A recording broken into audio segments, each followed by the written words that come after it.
Hello everybody, welcome. It's Sunday and that means it's story time. I'm all cozied up, ready to read some Dracula. I had an exhausting D&D session today. It ended up taking like five and a half hours, so I might tap out early tonight after only one or two chapters. We'll see how my voice is feeling. I am personally feeling very sleepy. It was stressful and people almost died. It was a lot.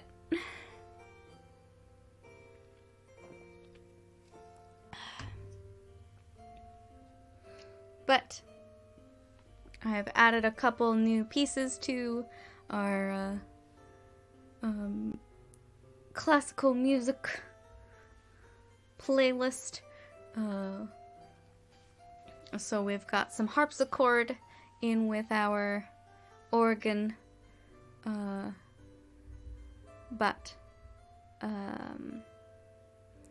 that's about all that's new with me. I hope you're having a great weekend. I'm feeling real snuggly. So if you don't got yourself a blanket, you should get yourself a blanket. Get all snuggled in for Dracula. And we'll see what our good gal Mina's up to.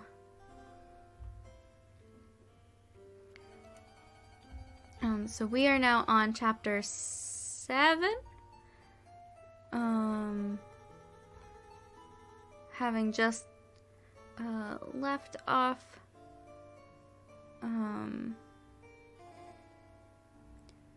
this is a cutting from the Daily Telegraph from the 8th of August, pasted in Mina Murray's journal from a correspondent, Whitby.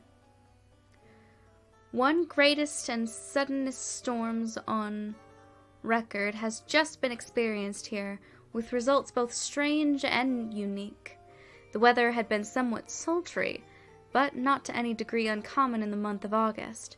Saturday evening was as fine as was ever known, and the great body of holiday-makers laid out yesterday for visits to Mulgrave Woods, Robin Hood's Bay, Rig Mill, Runswick, Saiths, and the various trips in the neighborhood of Whitby. The steamers Emma and Scarborough made trips up and down the coast, and there was an unusual amount of tripping, both to and from Whitby. The day was unusually fine till the afternoon, when some of the gossips who frequent the East Cliff churchyard and from that commanding eminence watch the wide sweep of sea visible to the north and east, called attention to a sudden show of mares' tails high in the sky to the northwest. The wind was then blowing from the southwest in the mild degree which the barometrical language is ranked number 2, light breeze. The Coast Guard on duty at once made report, and one old fisherman, who for more than half a century has kept watch on the weather signs from the East Cliff, foretold in an emphatic manner of the coming of a sudden storm. The approach of sunset was so very beautiful, so grand in its masses of splendidly colored clouds, that there was quite an assemblage on the walk along the cliff in the old churchyard to enjoy the beauty. Before the sun dipped below the black mass of Kettleness, standing boldly athwart the sudden western sky, its downward way was marked by myriad clouds of every sunset color, flame, purple, pink, green, violet, and all the tints of gold, with here and there masses not large, but of seemingly absolute blackness in all sorts of shapes, and well outlined as colossal silhouettes. The experience was not lost on the painters, and doubtless some of the sketches of the prelude to the great storm will grace the R.A. and R.I. walls in May next. More than one captain made up his mind then and there that his cobble, or his mule, as they term the different classes of boats, would remain in the harbor till the storm had passed. The wind fell away entirely during the evening, and at midnight there was a dead calm, a sultry heat, and that prevailing intensity which on the approach of thunder affects persons of a sensitive nature. There were but a few lights in sight at sea, for even the coasting steamers, which usually hug the shore so closely, kept well to seaward. and but few fishing boats were in sight. The only sail noticeable was a foreign schooner with all sails set, which was seemingly going westwards. The foolhardiness or ignorance of her officers was a prolific theme for comment while she remained in sight, and efforts were made to signal her to reduce sail in face of her danger. Before the night shut down, she was seen with sails idly flapping as she gently rolled on the undulating swell of the sea. As idle as a painted ship upon a painted ocean. Shortly before 10 o'clock, the stillness of the air grew quite oppressive, and the silence was so marked that the bleating of a sheep inland or the barking of a dog in the town was distinctly heard, and the band on the pier, with its lively French air, was like a discord in the great harmony of nature's silence. A little after midnight came a strange sound from over the sea, and high overhead the air began to carry a strange, faint, hollow booming. Then, without warning, the tempest broke. With a rapidity which at the time seemed incredible, and even afterwards is impossible to realize, the whole aspect of nature at once became convulsed. The waves rose in growing fury, each overtopping its fellow, till in a very few minutes the lately glassy sea was like a roaring and devouring monster. White-crested waves beat madly on the level sands and rushed up the shelving cliffs. Others broke over the piers, and with their spume swept the lanthorns of the lighthouses which rise from the end of either pier of Whitby Harbour. The wind roared like thunder and blew with such force that it was with difficulty that even strong men kept their feet or clung with grim clasp to the iron stanchions. It was found necessary to clear the entire piers from the mass of onlookers, or else the fatalities of the night would have increased manifold.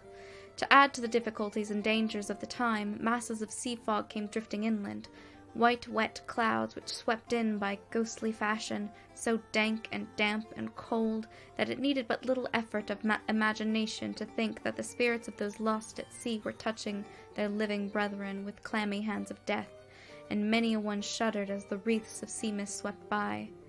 At times the mist cleared, and the sea for some distance could be seen in the glare of the lightning, which now came thick and fast, followed by such sudden peals of thunder that the whole sky overhead seemed trembling under the shock of the footsteps of the storm. Some of the scenes thus revealed were of immeasurable grandeur and absorbing interest. The sea, running mountains high, threw skywards with each wave mighty masses of white foam, which the tempest seemed to snatch at and whirl away into space. Here and there a fishing boat, with a rag of sail, running madly for shelter before the blast, now and again the white wings of the storm-tossed seabird. On the summit of the east cliff the new searchlight was ready for experiment, but had not yet been tried. The officers in charge of it got it into working order, and in the pauses of the inrushing mist swept within the surface of the sea. Once or twice its service was most effective, as when a fishing boat, with gunwale under water, rushed into the harbour, able, by the guidance of the sheltering light, to avoid the danger of dashing against the piers. As each boat achieved the safety of the port, there was a shout of joy from the mass of people on shore, a shout which for a moment seemed to cleave the gale, and was then swept away in its rush. Before long the searchlight discovered some distance away a schooner with all sails set, apparently the same vessel which had been noticed earlier in the evening. The wind had by this time backed to the east, and there was a shudder among the watchers on the cliff as they realized the terrible danger in which she now was. Between her and the port lay the great flat reef on which so many good ships have from time to time suffered, and with the wind blowing from its present quarter, it would be quite impossible that she should fetch the entrance of the harbour. It was now nearly the hour of high tide, but the waves were so great that in their troughs the shallows of the shore were almost visible, and the schooner, with all sails set, was rushing with such speed that, in the words of one old salt, she must fetch up somewhere, if it was only in hell. Then came another rush of sea fog, greater than any hitherto, a mass of dank mist, which seemed to close on all things like a grey pall, and left available to men only the organ of hearing, for the faint roar of the tempest, and the crash of the thunder, and the booming of the mighty billows came through the damp oblivion even louder than before. The rays of the searchlight were kept fixed on the harbour mouth across the east pier, where the shock was expected, and the men waited breathless. The wind suddenly shifted to the northeast, and the remnant of the sea fog melted in the blast, and then, mirabile dictu, between the piers, leaping from wave to wave as it rushed at headlong speed, swept the strange schooner before the blast, with all sail set, and gained the safety of the harbor. The searchlight followed her, and a shudder ran through all who saw her, for lashed to the helm was a corpse, with drooping head, which swung horribly to and fro at each motion of the ship. No other form could be seen on deck at all. A great awe came on all as they realized that the ship, as if by a miracle, had found the harbor, unsteered save by the hand of a dead man. However, all took place more quickly than it takes to write these words. The schooner paused not, but rushing across the harbor, pitched herself on that accumulation of sand and gravel washed by many tides and many storms into the southeast corner of the pier, jutting under the east cliff, known locally as Tate Hill Pier. There was, of course, a considerable concussion as the vessel drove up on the sand heap. Every spar, rope, and stay was strained, and some of the top hammer came crashing down.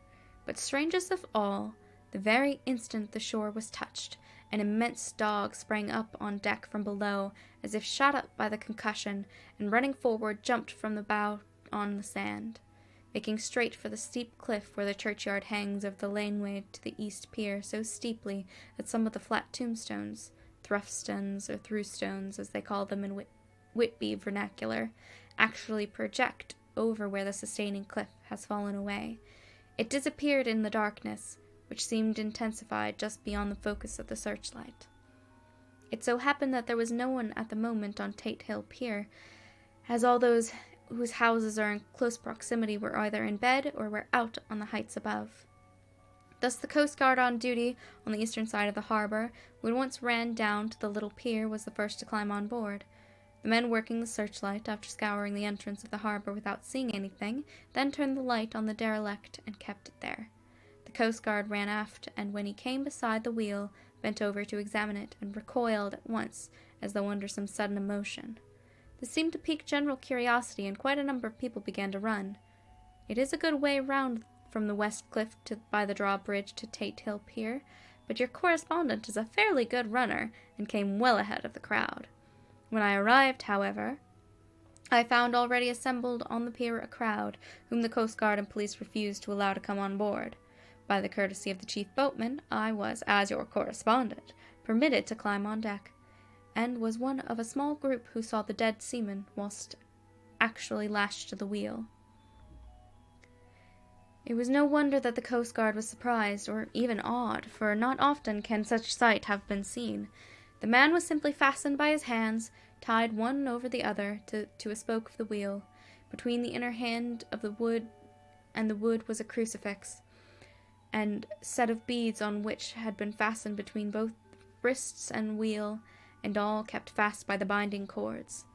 The poor fellow may have been seated at one time, but the flapping and buffeting of the sails had worked through the rudder of the wheel and dragged him to and fro, so that the cords with which he was tied had cut flesh to the bone. Accurate note was made of the state of things, and a doctor, Surgeon J.M. Caffin of 33 East Elliot Place, who came immediately after me, declared, after making examination, that the man must have been dead for quite 2 days. In his pocket was a bottle, carefully corked, empty save for a little roll of paper, which proved to be the addendum to the log. The Coast Guard said the man must have tied up his own hands, fastening the knots with his teeth. The fact that a Coast Guard was the first on board may save some complications later on in the Admiralty Court, for Coast Guards cannot claim the salvage, which is the right of the first civilian entering on a derelict. Already, the legal tongues are wagging, and one young law student is loudly asserting that the rights of the owner are already completely sacrificed, his property being held in contravention of the statutes of mortmain, since the tiller, as emblemship, if not proof of delegated possession, is held in a dead hand. It is needless to say that the dead steersman has been reverently removed from the place where he held his honorable watch and ward till death, a steadfastness as noble as that of the young Casabianca, and placed in the mortuary to await inquest. Already the sudden storm is passing, and its fierceness is abating. Crowds are scattering homeward, and the sky is beginning to redden over the Yorkshire wolds. I shall send, in time for your next issue, further details of the derelict ship which found her way so miraculously into the harbor in the storm.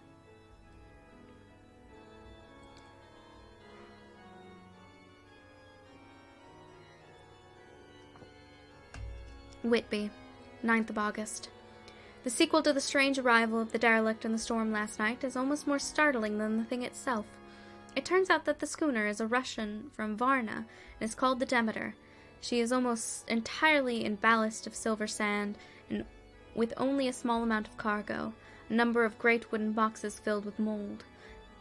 This cargo is consigned to a Whitby solicitor, Mr. S. F. Billington of 7 the Crescent, who this morning went aboard and formally took possession of the goods consigned to him.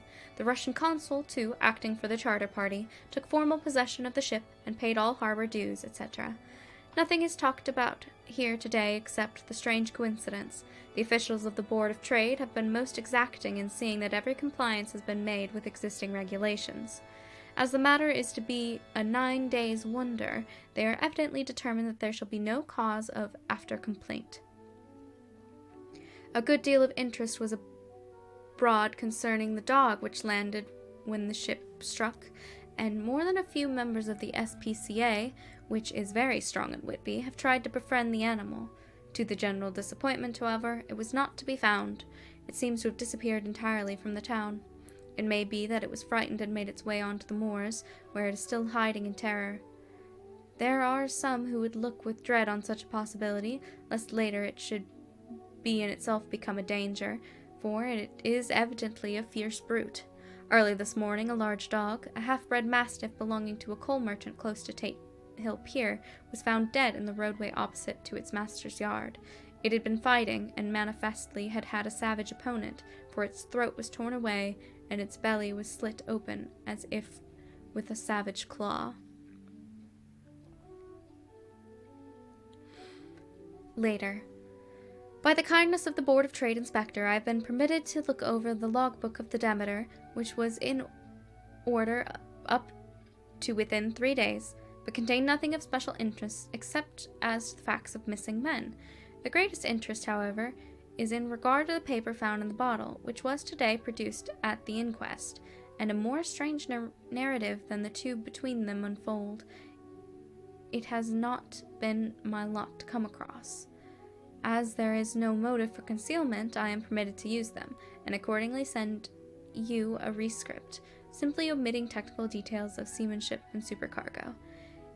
It almost seems as though the captain had been seized with some kind of mania before he got well into blue water, and that this had developed persistently throughout the voyage. Of course, my statement must be taken cum grano, since I am writing from the dictation of a clerk of the Russian consul, who kindly translated for me, time being short. Log of the Demeter. Varna to Whitby, written 18th July, things so strange happening that I shall keep accurate note henceforth till we land. On 6th July, we finished taking in cargo, silver sand, and boxes of earth.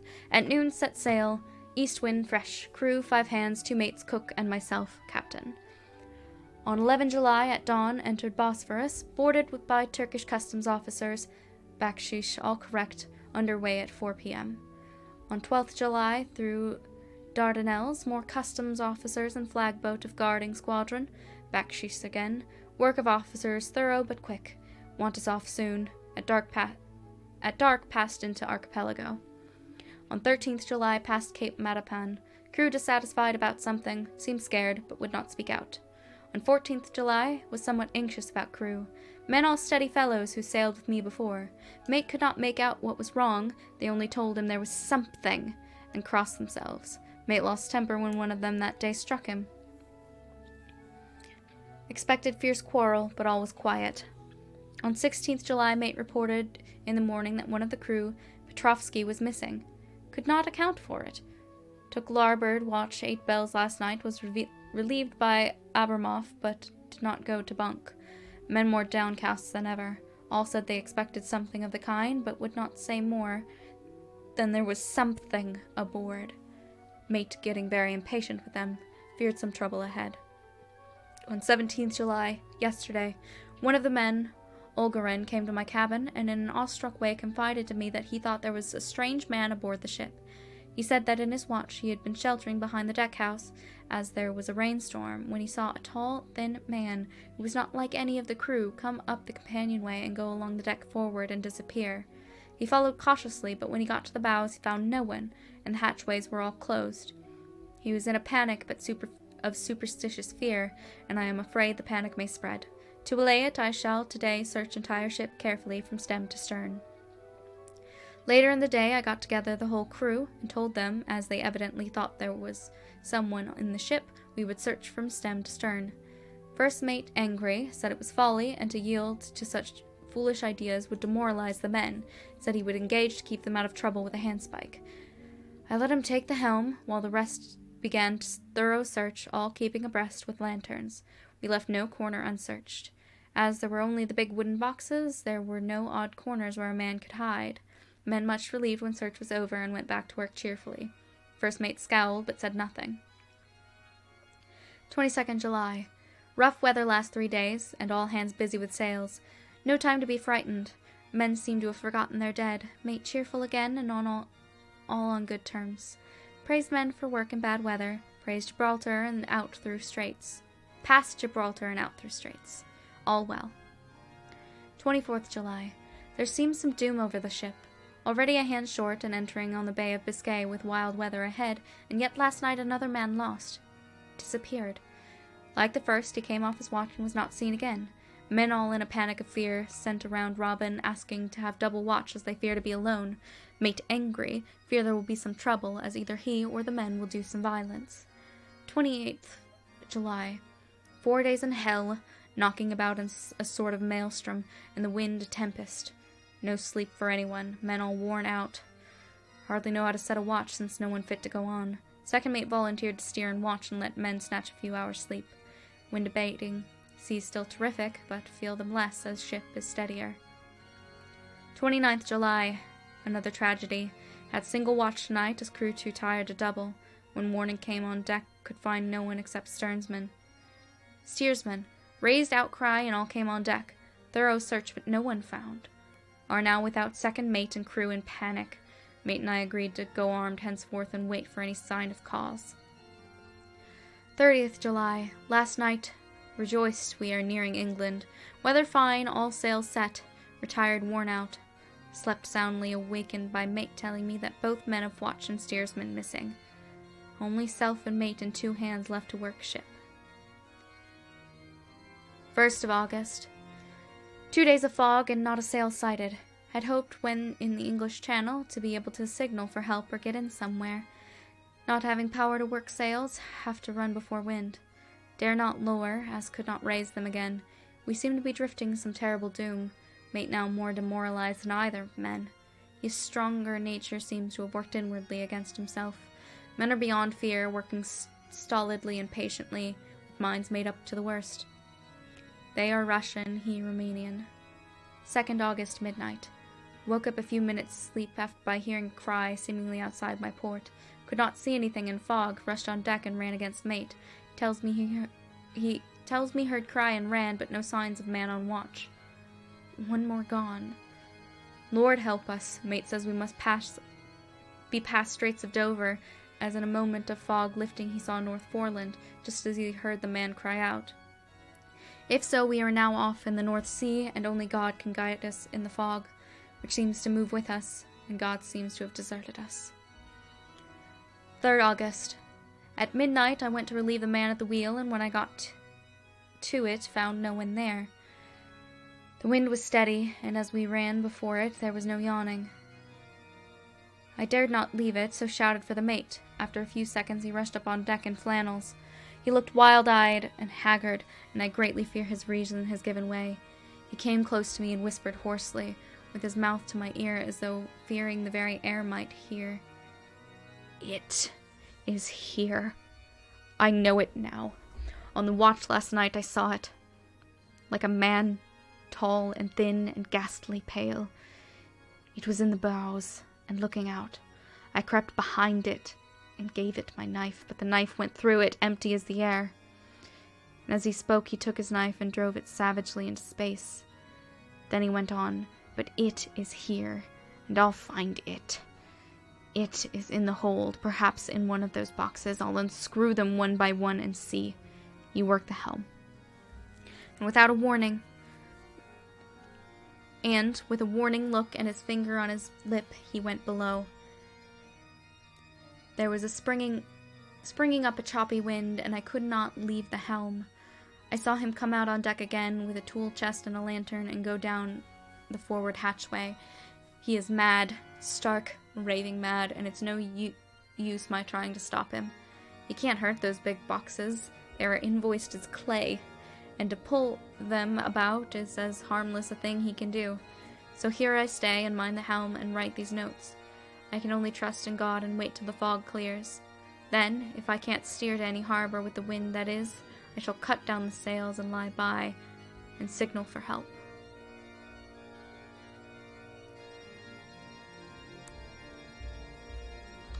It is nearly all over now. Just as I was beginning to hope that the mate would come out calmer, for I heard him knocking away at something in the hold, the work is good for him, there came up the hatchway a sudden, startled scream which made my blood run cold, and up on the deck he came as if shot from a gun, a raging madman with his eyes rolling and his face convulsed with fear. Save me, he cried, and then looked round on the blanket of fog. His horror turned to despair, and in a steady voice he said, "You'd better come to, Captain, before it is too late. He is there. I know the secret now. The sea will save me from him, and it is all that is left." Before I could say a word or move forward to seize him, he sprang on the bulwark and deliberately threw himself into the sea. I suppose I know the secret too now. It was this madman who had got rid of the men one by one, and now he has followed them himself. God help me! How am I to account for all these horrors when I get to port? When I get to port, will that ever be? 4th of August. Still fog which the sunrise cannot pierce. I know there is sunrise because I am a sailor. Why else would I know? Not. I dared not go below. I dared not leave the helm. So here all night I stayed, and in the dimness of the night I saw it. Him. God forgive me, but the mate was right to jump overboard. It was better to die like a man, to die like a sailor in blue water no man can object. But I am captain, and I must not leave my ship.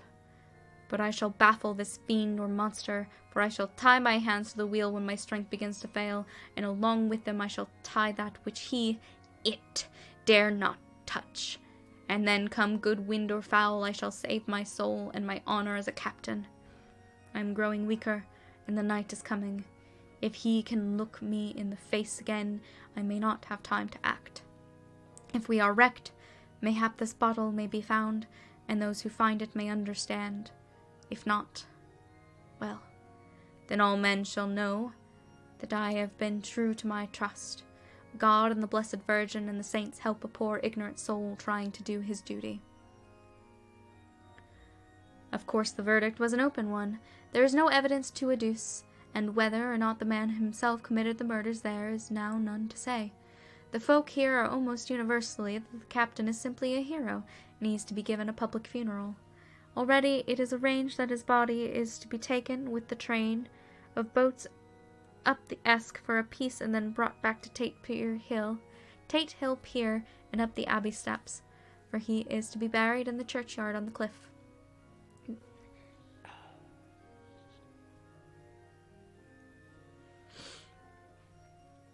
The owners of more than 100 boats have already given their names as wishing to follow him to the grave. No trace has ever been found of the great dog, at which there is much mourning, for, with public opinion in its present state, he would, I believe, be adopted by the town. Tomorrow we'll see the funeral, and so will end this one more mystery of the sea.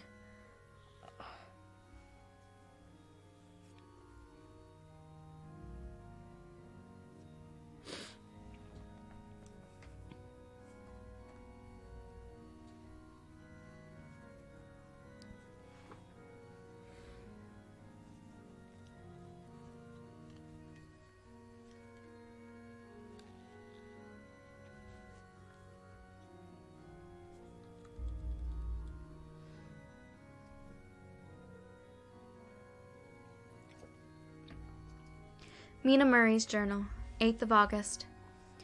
Lucy was very restless all night, and I, too, could not sleep. The storm was fearful, and as it boomed loudly among the chimney-pots, it made me shudder. When a sharp puff came, it seemed to be like a distant gun. Strangely enough, Lucy did not wake, but she got up twice and dressed herself. Fortunately, each time I awoke in time and managed to undress her without waking her and got her back to bed. It is a very strange thing, this sleepwalking, for as soon as her will is thwarted in any physical way, her intention, if there be any, disappears, and she yields herself almost exactly to the routine of her life. Early in the morning, we both got up and went down to the harbor to see if anything had happened in the night. There were very few people about, and though the sun was bright and the air clear and fresh, the big, grim-looking waves that seemed dark themselves because the foam that topped them was like snow, forced themselves in through the narrow mouth of the harbor, like a bullying man going through a crowd. Somehow I felt glad that Jonathan was not on the sea last night, but on land. But, oh, is he on land or sea? Where is he, and how? I'm getting fearfully anxious about him. If only knew what to do, then I could do anything.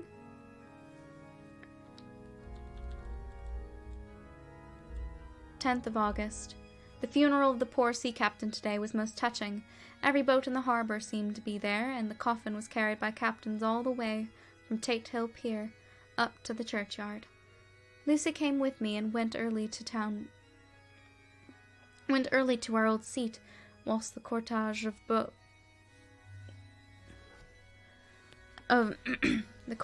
boats went up the river to the viaduct and came down again. We had a lovely view and saw the procession nearly all the way. The poor fellow was laid to rest quite near our seat, so that we stood on it when the time came and saw everything. Poor Lucy seemed much upset. She was restless and uneasy all the time, and I cannot but think that her dreaming at night is telling on her. She is quite odd in one thing. She will not admit to me that there is any cause for restlessness, or, if there be, she does not understand it herself. There is an additional cause in that poor old Mr. Swales was found dead this morning on our seat, his neck being broken.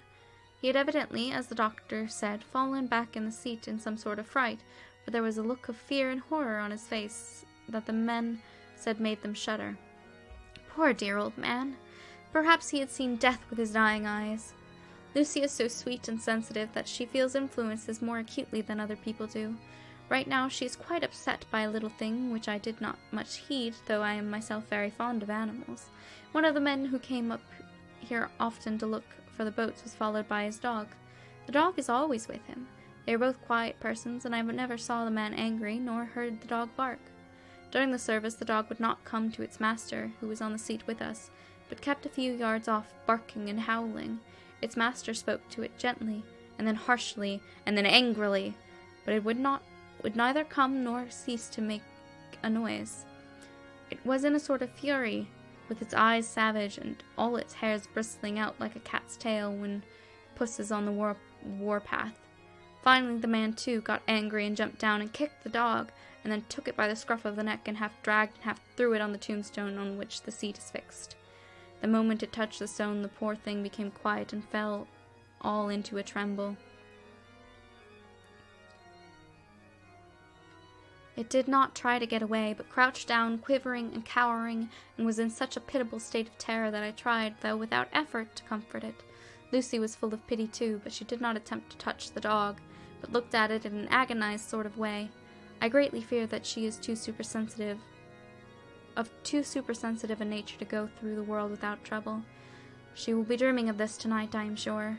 The whole agglomeration of things, the ship steered into port by a dead man, his attitude tied to the wheel with a crucifix and beads, the touching funeral, the dog now furious and now in terror, will all afford material for her dreams.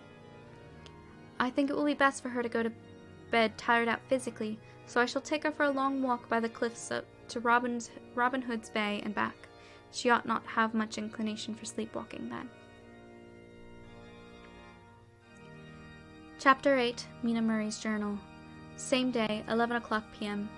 Oh, but I am tired! If were not that I had made my diary a duty, I should not open it tonight. We had a lovely walk. Lucy, after a while, was in gay spirits, owing, I think, to some dear cows who came nosing towards us in a field close to the lighthouse, and frightened the wits out of us. I believe we forgot everything except, of course, personal fear, and it seemed to wipe the slate clean and give us a fresh start. We had a capital severe tea at Robin Hood's Bay in a sweet little old-fashioned inn, with a bow window right over the seaweed-covered rocks of the Strand. I believe we should have shocked the new woman with our appetites. Men are more tolerant, bless them. Then we walked home with some, or rather many, stoppages to rest, and with our hearts full of constant dread of wild bulls. Lucy was really tired, and we intended to creep off to bed as soon as we could. The young curate came in, however, and Mrs. Westenra asked him to stay for supper. Lucy and I had both a fight for it with the dusty miller. I know it was a hard fight on my part, and I am quite heroic.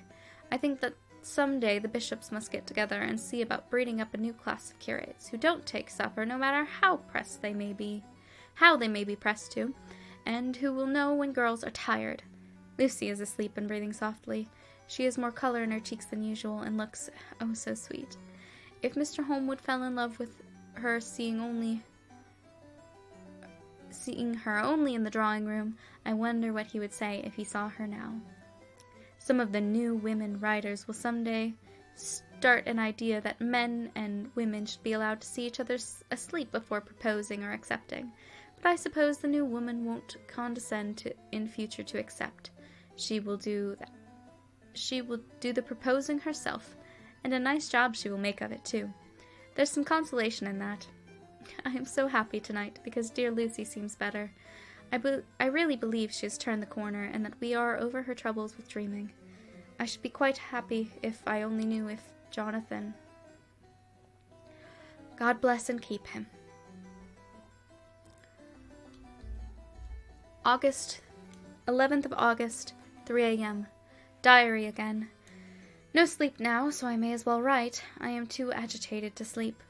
We've had such an adventure, such an agonizing experience. I fell asleep as soon as I had closed my diary. Suddenly I became broad awake and sat up, with a horrible sense of fear upon me, and some feeling of emptiness around me. The room was dark, so I could not see Lucy's bed. I stole across and felt for her. The bed was empty. I lit a match and found that she was not in the room. The door was shut, but not locked, as I had left it. I feared to wake her mother, who had been more than usually ill lately, so I threw on some clothes and got ready to look for her. As I was leaving the room, it struck me that the clothes she wore might give me some clue to her dreaming intention. Dressing gown would mean house, dress outside. Dressing gown and dress were both in their places. Thank God, I said to myself, she cannot be far, as she is only in her nightdress. I ran downstairs and looked in the sitting room. Not there. Then I looked in all other open rooms of the house, with an ever-growing fear chilling my heart. Finally I came to the hall door and found it open. It was not wide open, but the catch of the lock had not caught. The people of the house are careful to lock the door every night, so I feared that Lucy must have gone out, as she was. There was no time to think of what might happen. A vague, overmastering fear obscured all details. I took a big, heavy shawl and ran out. The clock was striking 1 as I was in the crescent, and there was not a soul in sight. I ran along the north terrace, but could see no sign of the white figure which I expected.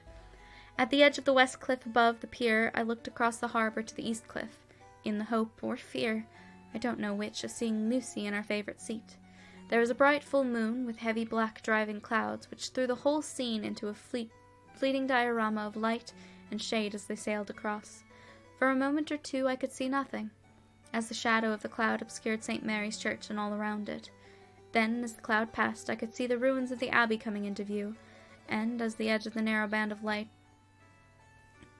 as sharp as a sword cut moved along, the church and the churchyard became gradually visible. Whatever my expectation was, it was not disappointed, for there, on our favorite seat, in the silver light of the moon, struck a half-reclining figure, snowy white. The coming of the cloud was too quick for me to see much, for the shadow shut down on the light almost immediately. But it seemed to me as though something dark stood behind the seat where the white figure shone, and bent over it. What it was, whether man or beast, I could not tell, but but I did not wait to catch another glance, but flew down the steep steps to the pier and along the fish market to the bridge, which was the only way to reach the east cliff. The town seemed dead, for not a soul did I see, and I rejoiced that it was so, for I wanted no witness to poor Lucy's condition. The time and distance seemed endless, and my knees trembled, and my breath became labored as I toiled up the endless steps to the abbey. I must have gone fast, and yet it seemed to me as if my feet were weighted with lead, and as though every joint in my body were rusty. When I got almost to the top, I could see the seat and the white figure, for I was now close enough to distinguish it even through the spells of the shadow. There was undoubtedly something, long and black, bending over the half-reclining white figure. I called in fright, "Lucy! Lucy!"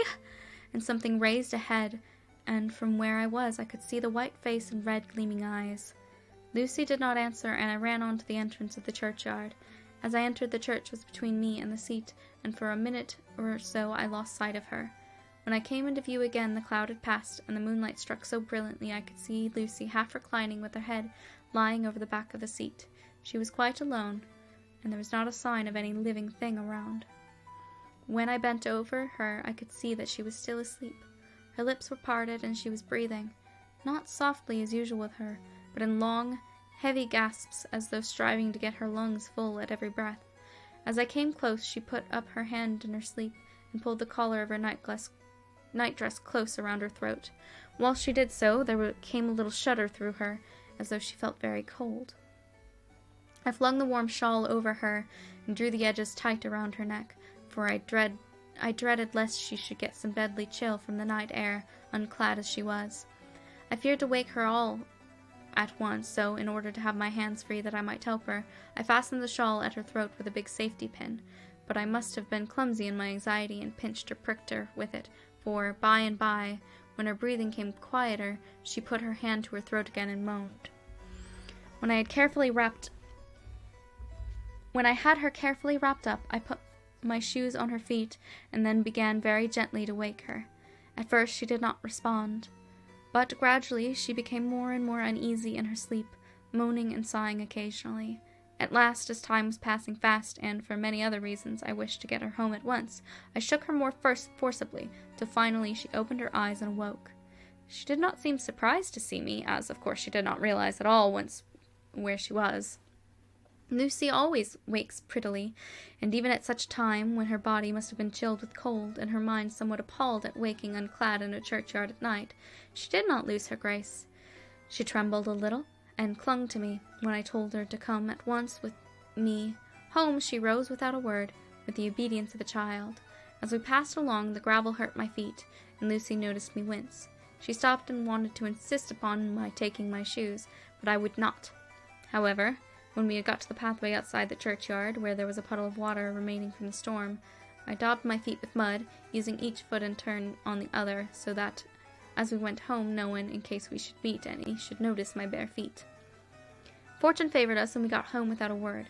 Once we saw a man, who seemed not quite sober, passing along the street in front of us, but we hid in a door till he had disappeared up an opening such as there are here, steep little closes, or wynds, as they call them in Scotland. My heart beat so loud all the time that sometimes I thought I should faint. I was filled with anxiety about Lucy, not only for her health, lest she should suffer from the exposure, but for her reputation in case the story should get wind. When we got in and had washed our feet and had said a prayer of thankfulness together, I tucked her into bed. Before falling asleep, she asked, even implored, me not to say a word to anyone, even her mother, about her sleepwalking adventure.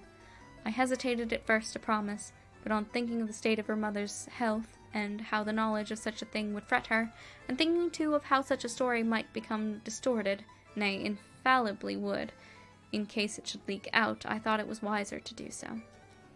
I hope I did right. I have locked the door, and the key is tied to my wrist, so perhaps I shall not be again disturbed. Lucy is sleeping soundly. The reflex of the dawn is high and far over the sea. Same day, noon. All goes well. Lucy slept till I woke her, and seemed not to have even changed her side. The adventure of the night does not seem to have harmed her. On the contrary, it has benefited her, for she looks better this morning than she has done for weeks. I was sorry to notice that my clumsiness with the safety pin hurt her, Indeed, it must have been serious, for the skin of her throat was pierced. I must have pinched up a piece of loose skin and have transfixed it, for there are 2 little red points like pinpricks, and on the band of her nightdress was a drop of blood.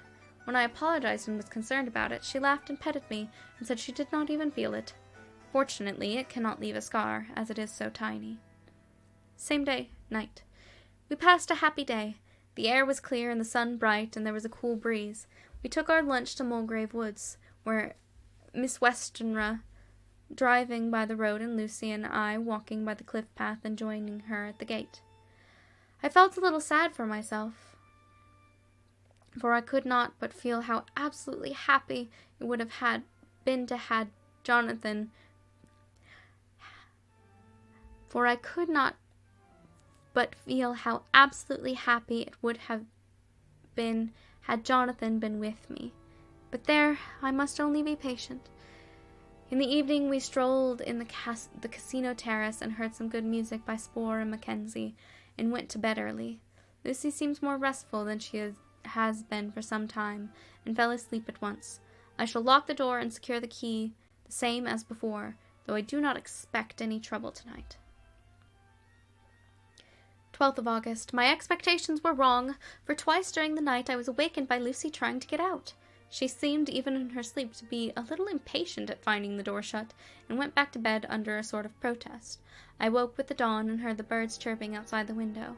Lucy woke too, and I was glad to see was even better than on the previous morning. All of her old gaiety of manner seemed to have come back, and she came and snuggled in beside me and told me all about Arthur. I told her how anxious I was about Jonathan, and she tried to comfort me. Well, she succeeded somewhat, for, though sympathy can't alter facts, it can help to make them more bearable. 13th August. Another quiet day, and to bed with the key on my wrist as before. Again I woke in the night and found Lucy sitting up in the bed, still asleep, pointing to the window. I got up quietly, and pulling aside the blind, looked out. It was brilliant moonlight, and the soft effect of the light over the sea and sky, merged together in one great silent mystery, was beautiful beyond words. Between me and the moonlight flitted a great bat, coming and going in great whirling circles. Once or twice it came quite close, but was, I suppose, frightened at seeing me, and flitted away across the harbor towards the abbey. When I came back from the window, Lucy had laid down again, and was sleeping peacefully. She did not stir again all night. 14th August. On the East Cliffs, reading and writing all day. Lucy seems to have become as much in love with the spot as I am, and it is hard to get her away from it when it's time to come home for lunch or tea or dinner. This afternoon she made a funny remark. When we were coming home for dinner, and had come to the top steps of the West Pier and stopped to look at the view as we generally do, the setting sun low down in the sky was just dropping behind Kettleness. The red light was thrown over the east cliff and the old abbey, and seemed to bathe everything in a beautiful rosy glow. We were silent for a while, when suddenly Lucy murmured, as if to herself, "His red eyes again. They are just the same." It was such an odd expression, coming apropos of nothing, that it quite startled me. I slewed round a little, so as to see Lucy, well without seeming to stare at her, and saw that she was in a half-dreamy state, with an odd look on her face that I could not quite make out, so I said nothing, but followed her eyes. She appeared to be looking over at her own seat, whereupon a dark figure seated alone. I was a little startled myself, for it seemed for an instant as if the stranger had great eyes like burning flames, but a second look dispelled the illusion. The red sunlight was shining on the waters of St. Mary's Church behind our seat, and as the sun dipped there was just sufficient change in the refraction and reflection to make it appear as if the light moved. I called Lucy's attention to the peculiar effect, and she became herself with a start. But she looked sad all the same. It may have been that she was thinking of that terrible night up there. I never refer to it, so I said nothing, and we went home to dinner. Lucy had a headache and went early to bed. I saw her asleep and went out for a little stroll myself. I walked along the cliffs to the westward, and was full of sweet sadness, for I was thinking of Jonathan. When coming home, it was then bright moonlight, so bright that, though the front of our part of the crescent was in shadow, everything could be well seen. I threw a glance up at our window and saw Lucy's head leaning out. I thought perhaps she was looking out for me, so I opened my handkerchief and waved it. She did not notice or make any movement whatever. Just then, the moonlight crept round an angle of the building, and light fell on the window. There distinctly was Lucy, with her head lying up against the side of the window-sill and her eyes shut. She was fast asleep, and by her, seated on the window-sill, was something that looked like a good-sized bird. I was afraid she might get a chill, so I ran upstairs, but as I came into the room, she was moving back to her bed, fast asleep and breathing heavily. She was holding her hand to her throat, as though to protect it from the cold. I did not wake her, but tucked her up warmly. I have taken care that the door is locked and the window securely fastened. She looks so sweet as she sleeps, but she is paler than is her wont, and there is a drawn, haggard look under her eyes, which I do not like. I fear she is fretting about something. I wish I could find out what it is. 15th of August. Rose later than usual. Lucy was languid and tired, and slept on after we had been called. We had a happy surprise at breakfast. Arthur's father is better, and wants the marriage to come off soon. Lucy is full of quiet joy, and her mother is glad and sorry at once. Later on in the day she told me the cause. She is grieved to lose Lucy as her very own, but is rejoiced that she is soon to have someone to protect her. Poor dear sweet lady! She confided to me that she has got her death warrant. She has not told Lucy, but made me promise secrecy. Her doctor told her that within a few months at most she must die, for her heart is weakening. At any time, even now, a sudden shock would be almost sure to kill her. We were wise to keep from her the affair of the dreadful night of Lucy's sleepwalking. 17th August. No diary for 2 whole days. I have not had the heart to write. Some sort of shadowy pall seems to be coming over our happiness. No news from Jonathan, and Lucy seems to be growing weaker, whilst her mother's hours are numbering to a close. I do not understand Lucy's fading away as she is doing. She eats well and sleeps well and enjoys the fresh air, but all the time the roses in her cheeks are fading, and she gets weaker and more languid day by day. At night I hear her gasping as if for air. I keep the key to her door always fastened to my wrist at night, but she gets up and walks about the room and sits at the open window. Last night I found her leaning out when I woke up, and when I tried to wake her, I could not. She was in a faint. When I managed to restore her, she looked as weak as water, and cried silently between long painful struggles for breath. When I asked her how she came to be at the window, she shook her head and turned away. I trust her feeling ill may not be from that unlucky prick of a safety pin.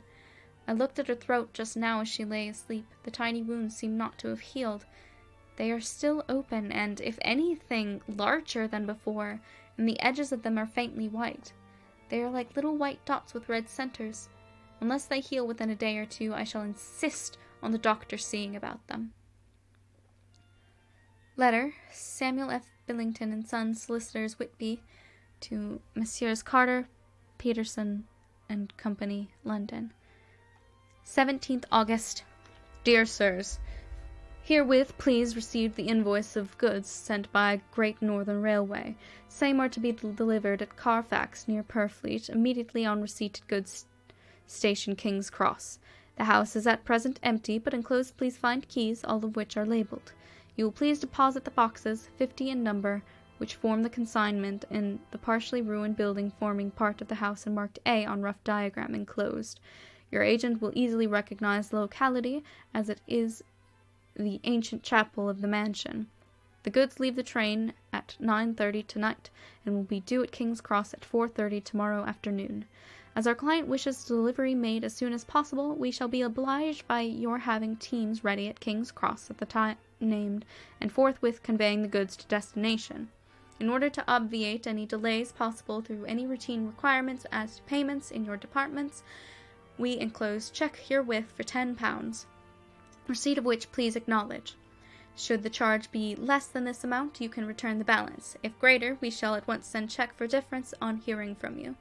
You are to leave the keys on coming in the main hall of the house, where the proprietor may get them on his entering the house by means of his duplicate key. Pray do not take us as exceeding the bounds of business courtesy in pressing you in all ways to use the utmost expedition. We are, dear sirs, faithfully yours, Samuel F. Billington and Son. Letter, Messrs. Carter, Peterson and Co., London, to Messrs. Billington and Son, Whitby. 21st August. Dear Sirs, we beg to acknowledge a £10 receipt and return cheque of £1 17 silver 9d amount of overplus as shown in receipt account here within. Goods are delivered in exact accordance with instructions and keys left in parcel in main hall as directed. We are, dear sirs, yours respectfully, Pro. Carter Paterson and Co. Mina Murray's Journal, 18th August. I'm so happy today, and right sitting on the seat in the churchyard. Lucy is ever so much better. Last night she slept well all night and did not disturb me once. The roses seem coming back to her cheeks, and though she is still sadly pale and worn-looking, if she were in any way anemic, I could understand it, but she is not. She is in gay spirits and full of life and cheerfulness. All the morbid reticence seems to have passed from her, and she has just reminded me, as if I needed any reminding, of that night, and that it was here, on this very seat, I found her asleep. As she told me, she tapped playfully with the heel of her boot on the stone slab and said, "My poor little feet didn't make much noise then. I dare say poor old Mr. Swales would have told me that it was because I didn't want to wake up Geordie." As she was in such a communicative humor, I asked her if she had dreamed at all that night. Before she answered, that sweet puckered look came to her forehead, which Arthur, I call him Arthur from her habit, says he loves, and indeed I don't wonder that he does. Then she went on in a half-dreaming kind of way, as if trying to recall it to herself. I didn't quite dream, but it all seemed to be real. I only wanted to be here in this spot. I don't remember why, for I was afraid of something. I don't know what. I remember, though, suppose I was asleep, passing through the streets and over the bridge, a fish leaped as I went by, and I leaned over to look at it, and I heard a lot of dogs howling. The whole town seemed as if it must be full of dogs, all the howling at once, as I went up the steps. Then I had a vague memory of something long and dark, with red eyes, just as we saw in the sunset, and something very sweet and very bitter all around me at once. And then I seemed sinking into deep green water, and there was a singing in my ears, as I have heard there is to drowning men, and then everything seemed passing away from me. My soul seemed to go out from my body and float about the air. I seem to remember that once the West Lighthouse was right under me, and then there was a sort of agonizing feeling as if I were an earthquake, and I came back and found you shaking my body. I saw you do it before I felt you. Then she began to laugh. It seemed a little uncanny to me, and I listened to her breathlessly.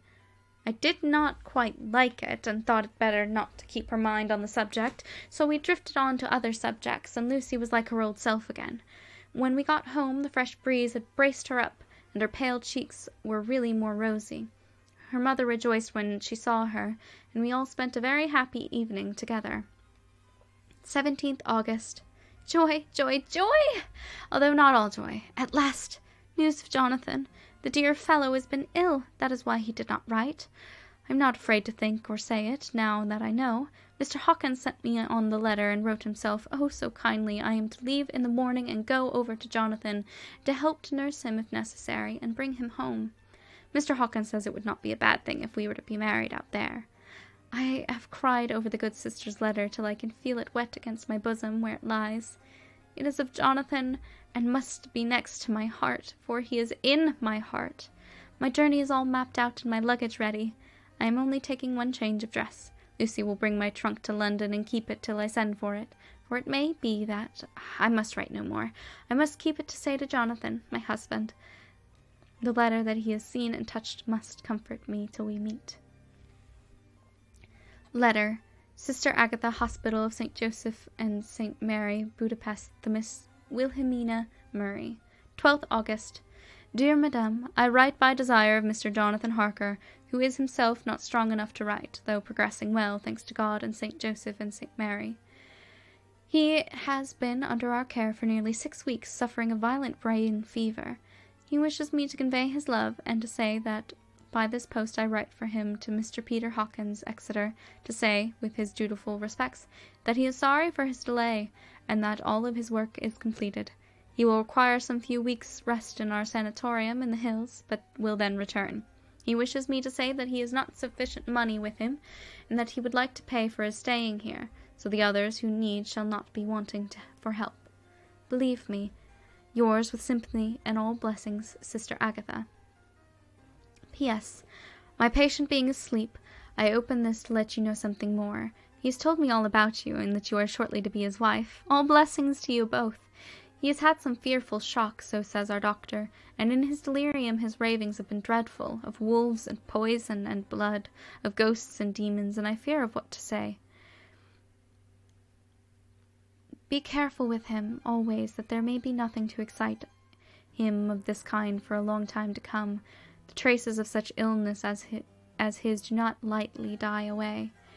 We should have written long ago, but we knew nothing of his friends, and there was on him nothing that anyone could understand. He came in the train from Klausenburg, and the guard was told by the station master that he rushed into the station shouting for a ticket for home. Seeing from his violent demeanor that he was English, they gave him a ticket for the furthest station on the way thither that train reached. Be assured that he is well cared for, and he has won all hearts by his sweetness and gentleness. He is truly getting on well, and I have no doubt will in a few weeks be all himself. But be careful for safety's sake. There are, I pray God and St. Joseph and St. Mary, many, many happy years for you both. Dr. Seward's Diary, 19th August. Strange and sudden change in Renfield last night. About 8 o'clock he began to get excited and sniff about as a dog does when setting. The attendant was struck by his manner, and knowing my interest in him, encouraged him to talk. He is usually respectful to the attendant and at times servile, but tonight, the man tells me, he was quite haughty, would not condescend to talk to him at all. All he would say was, "I don't want to talk to you. You don't count now. The master is at hand." The attendant thinks that some sudden form of religious mania which has seized him. If so, we must look out for squalls, for a strong man with homicidal and religious mania at once might be dangerous. The combination is a dreadful one. At 9 o'clock I visited him myself. His attitude to me was the same as that to the attendant. In his sublime self-feeling, the difference between myself and the attendant seemed to him as nothing. It looks like religious mania, and he will soon think that he himself is God. These infinitesimal distinctions between man and man are too paltry for an omnipotent being. How these madmen give themselves away! The real God taketh heed lest a sparrow fall, but the God created from human vanity sees no difference between an eagle and a sparrow. Oh, if men only knew! For a half an hour or more Renfield kept getting excited in greater and greater degree. I did not pretend to be watching him, but I kept strict observation all the same. All at once that shifty look came into his eyes, which we always see when a madman has seized an idea, and with the shifty movement of the head and back which asylum attendants come to know so well. He became quite quiet, and went and sat on the edge of his bed resignedly, and then looked into space with lackluster eyes. I thought I would find out if his apathy were real or only assumed, and tried to lead him to talk of his pets, a theme which had never failed to excite his attention. At first, he made no reply, but at length said testily, "Bother them all, I don't care a pin about them." "What?" I said. You don't mean to tell me you don't care about spiders?" Spiders are at present are his hobby, and the notebook is filling up with columns of small figures. To this he answered enigmatically, "The bridesmaids rejoice the eyes that wait the coming of the bride, but when the bride draweth nigh, the maidens shine not to the eyes that are filled." He would not explain himself, but remained obstinately seated on his bed all the time I remained with him. I am weary tonight and low in spirits. I cannot but think of Lucy, and how different things might have been. If I don't sleep at once. Chloral, the modern Morpheus. C2HCl3OH2O. I must be careful not to let it grow into a habit. No, I shall take none tonight. I have thought of Lucy, and I shall not dishonor her by mixing the two. If need be, tonight shall be sleepless.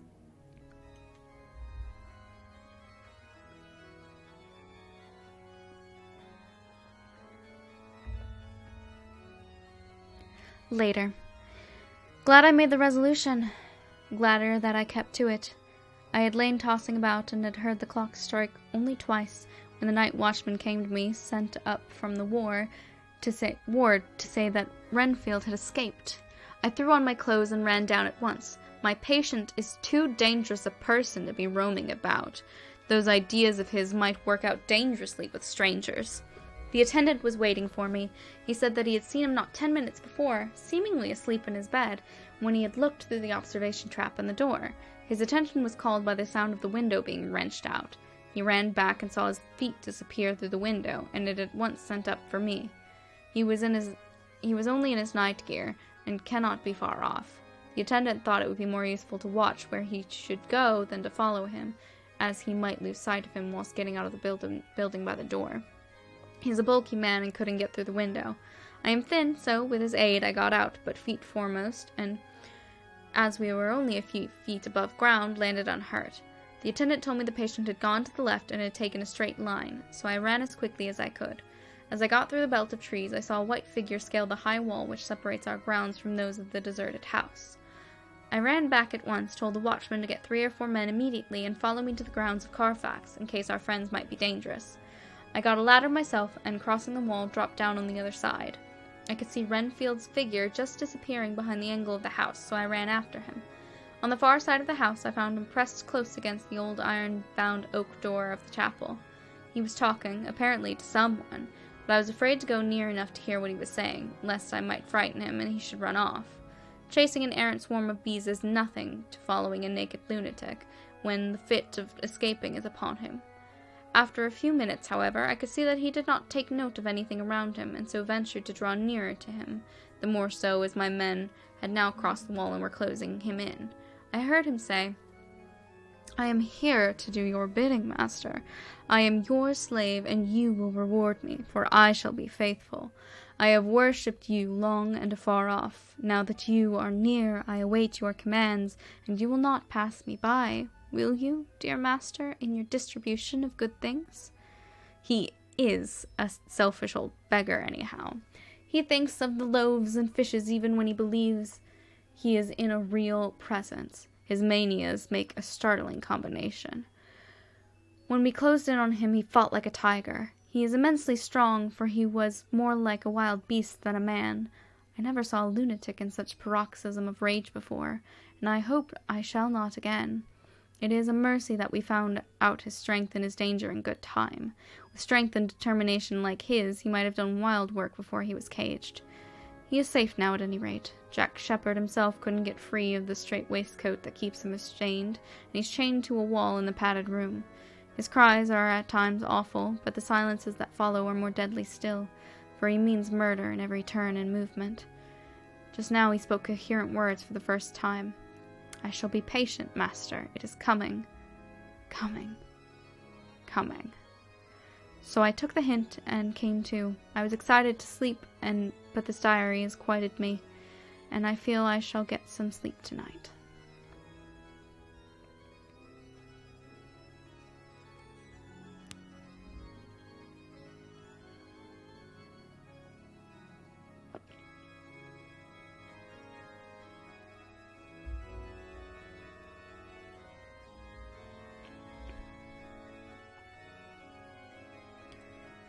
Okay, I'm gonna take a quick break, get some more water, and then we'll be back with chapter 9.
little guy. Look at this mouse.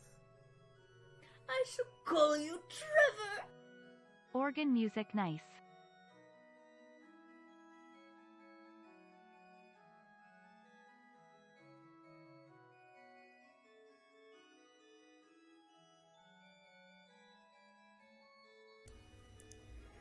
Hello, I am back.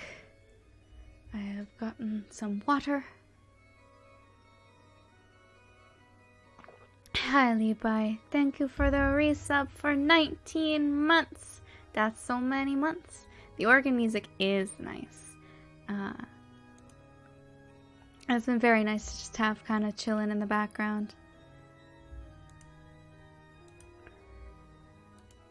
We are on to chapter 9 of Dracula now. It seems as though Dracula has come to Whitby, is feeding on Lucy, and Mina is now traveling to Budapest as Jonathan is maybe not dead. He is in a hospital, for he has been sick, and Mina is traveling to meet him there and take care of him. So, looks like that's what we're starting with here in chapter 9. A letter, Mina Harker to Lucy Westenra, Budapest, 24th of August. My dearest Lucy, I know you will be anxious to hear all that has happened since we parted at the railway station at Whitby. Well, my dear, I got to Hull all right and caught the boat to Hamburg, and then the train on here. I feel that I can hardly recall anything of the journey, except that I knew I was coming to Jonathan, and that I should have to do some nursing. I had to get all the sleep I could. I found my dear one, oh, so thin and pale and weak-looking. All the resolution has gone out of his dear eyes, and that quiet dignity which I told you was in his face has vanished. He is only a wreck of himself, and he does not remember anything that has happened to him for a long time past. At least, he wants me to believe so, and I shall never ask. He has had some terrible shock, and I fear it might tax his poor brain if he were to try to recall it. Sister Agatha, who is a good creature and a born nurse, tells me that he raved of dreadful things whilst he was off his head. I wanted her to tell me what they were, but she would only cross herself and say she would never tell, that the ravings of the sick were the secrets of God, and that if a nurse through her vocation should hear them, she should respect her trust. She is a sweet, good soul, and the next day, when she saw I was troubled, she opened the subject again, and after saying that she could never mention what my poor dear raved about, added, I can tell you this much, my dear, that it was not about anything which he has done wrong himself, and you, as his wife-to-be, have no cause to be concerned. He has not forgotten you or what he owes to you. His fear was of great and terrible things which no mortal can treat of. I do believe the dear soul, I thought, might be jealous lest my poor dear should have fallen in love with another girl. The idea of my being jealous about Jonathan? And yet, my dear, let me whisper, I felt a thrill of joy through me when I knew that no other woman was the cause of trouble. I am now sitting by his bedside, where I can see his face while he sleeps. He is waking. When he woke, he asked me for his coat, as he wanted to get something from the pocket. I asked Sister Agatha, and she brought all his things. I saw that amongst them was his notebook, and was going to ask him to let me look at it, for I knew then that I might find some clue to his trouble, but I suppose he must have seen my wish in my eyes, for he sent me over to the window, saying he wanted to be quite alone for a moment. Then he called me back, and when I came over, he had his hand over the notebook, and said to me very solemnly, Wilhelmina. I knew then that he was in deadly earnest, for he never called me by that name since he had asked me to marry him. You know, dear, my ideas of the trust between husband and wife. There should be no secret, no concealment. I have had a great shock, and when I try to think of what it is, I feel my head spin round, and I do not know if it was all real or the dreaming of a madman. You know, I have had brain fever, and that is to be mad. The secret is here, and I do not want to know it. I want to take up my life here with our marriage. For, my dear, we had decided to be married as soon as the formalities are complete. Are you willing, Wilhelmina, to share my ignorance? Here's the book. Take it and keep it. Read it if you will, but never let me know. Unless, indeed, some solemn duty should come upon me to go back to the bitter hours, asleep or awake, sane or mad, recorded here.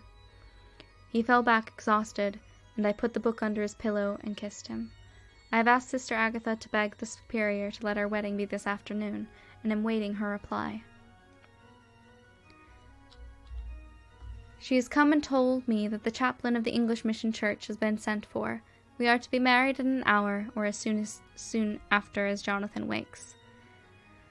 Lucy, the time has come and gone. I feel very solemn, but very, very happy. Jonathan woke a little after the hour, and all was ready, and he sat up in bed, propped up with pillows. He answered his "I will" firmly and strongly. I could hardly speak. My heart was so full that even those words seemed to choke me. The dear sisters are so kind.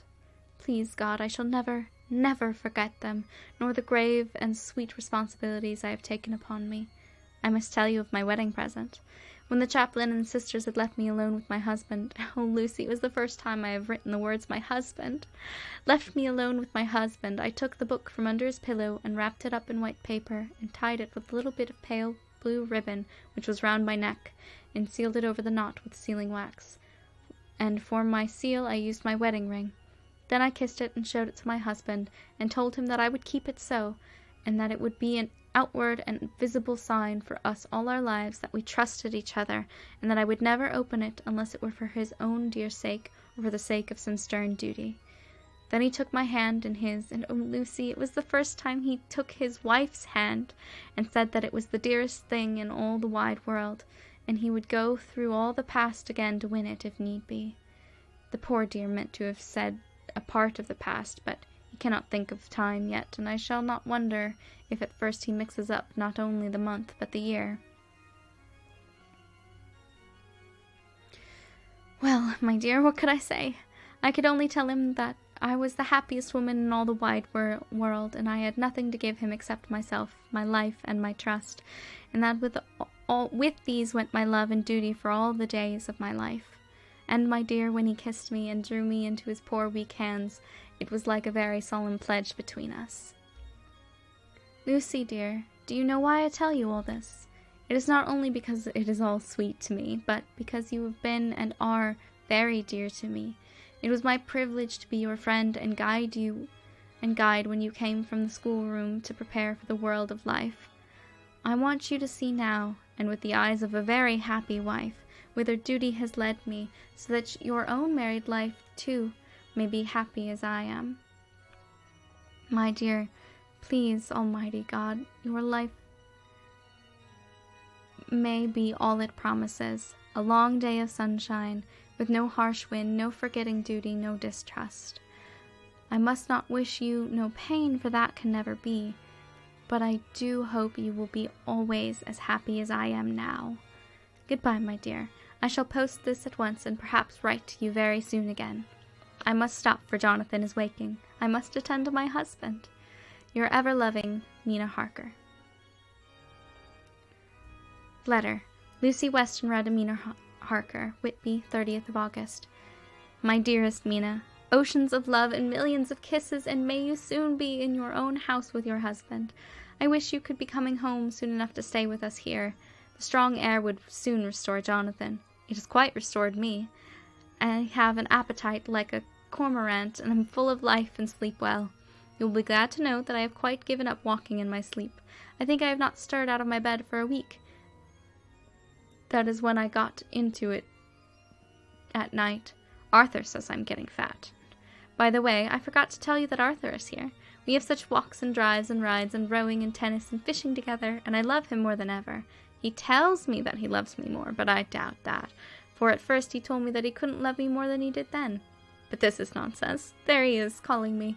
So no more just at present from your loving Lucy. P.S. Mother sends her love. She seems to be better, poor dear. P.P.S. We are to be married on 28th September.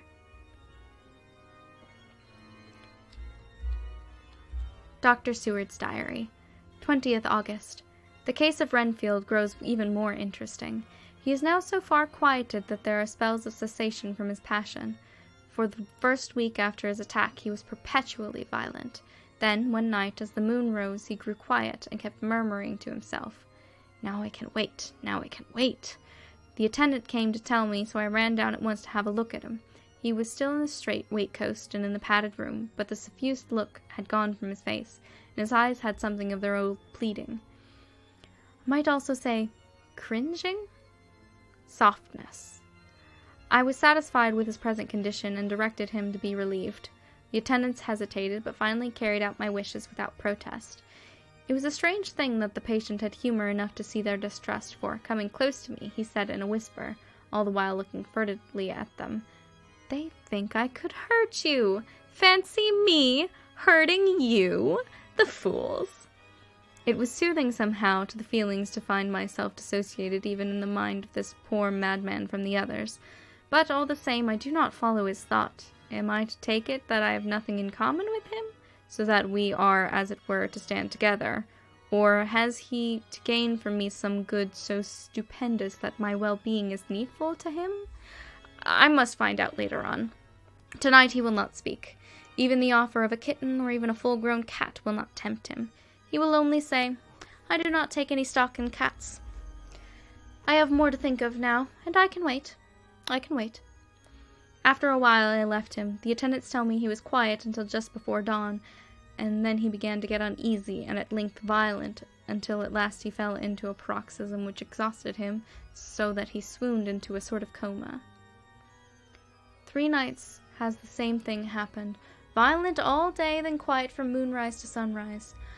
I wish I could get some clue to the cause. It would almost seem as if there were some influence which came and went. Happy thought. We shall tonight play sane wits against mad ones. He escaped before without our help. Tonight he shall escape with it. We shall give him a chance, and have the men ready to follow in case they are required. 23rd August. The unexpected always happens. How well Disraeli knew life. Our bird, when he found the cage open, would not fly, so all our subtle arrangements were for naught. At any rate, we have proved one thing, that the spells of quietness last a reasonable time. We shall in future be able to ease his bonds for a few hours each day. I have given orders to the night attendant merely to shut him in the padded room, when once he is quiet, until an hour before sunrise. The poor soul's body will enjoy the relief, even if his mind cannot appreciate it. Hark! Unexpected again! I am called. The patient has once more escaped. Later. Another night adventure. Renfield artfully waited until the attendant was entering the room to inspect. Then he dashed out past him and flew down the passage. I sent word for the attendants to follow. Again he went to the grounds of the deserted house, and we found him in the same place, pressed against the old chapel door. When he saw me, he became furious, and had not the attendant seized him in time, he would have tried to kill me. As we were holding him, a strange thing happened. He suddenly redoubled his efforts, and then suddenly grew calm. I looked round instinctively, but could see nothing. Then I caught the patient's eye and followed it, but could trace nothing as it looked into the moonlit sky except a big bat, which was flapping its silent and ghostly way to the west. Bats usually wheel and flit about, but this one seemed to go straight on, as if it knew where it was bound for or had some intention of its own. The patient grew calmer every instant, and presently said, "You needn't tie me. I shall go quietly." Without trouble we came back to the house. I feel there is something ominous in his calm, and shall not forget this night. Lucy Westenra's Diary. Hillingham, 24th August. I must imitate Mina and keep writing things down.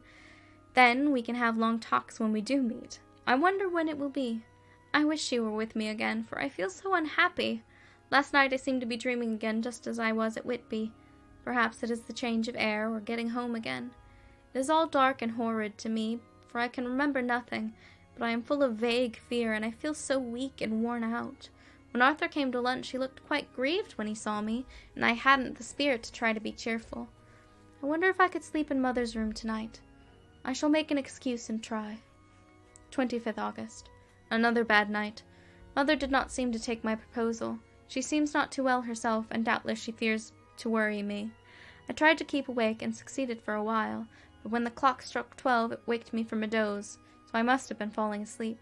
There was a sort of scratching or flapping at the window, but I did not mind it, and as I remember no more, I suppose I must have fallen asleep.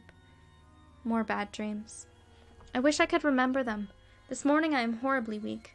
My face is ghastly pale and my throat pains me. It must be something wrong with my lungs, for I don't ever seem to get enough air. I shall try to cheer up when Arthur comes, or else I know he will be miserable to see me so. Letter. Arthur Holmwood to Dr. Seward. Albemarle Hotel, 31st August. My dear Jack, I want you to do me a favor. Lucy is ill. That is, she has no special disease, but she looks awful, and is getting worse every day. I have asked her if there is any cause. I do not dare to ask her mother, for to disturb the poor lady's mind about her daughter in her present state of health would be fatal. Mrs. Westenra has confided to me that her doom is spoken. Disease of the heart. The poor Lucy does not know it yet. I am sure that there is something preying on the dear girl's mind. I am almost distracted when I think of her.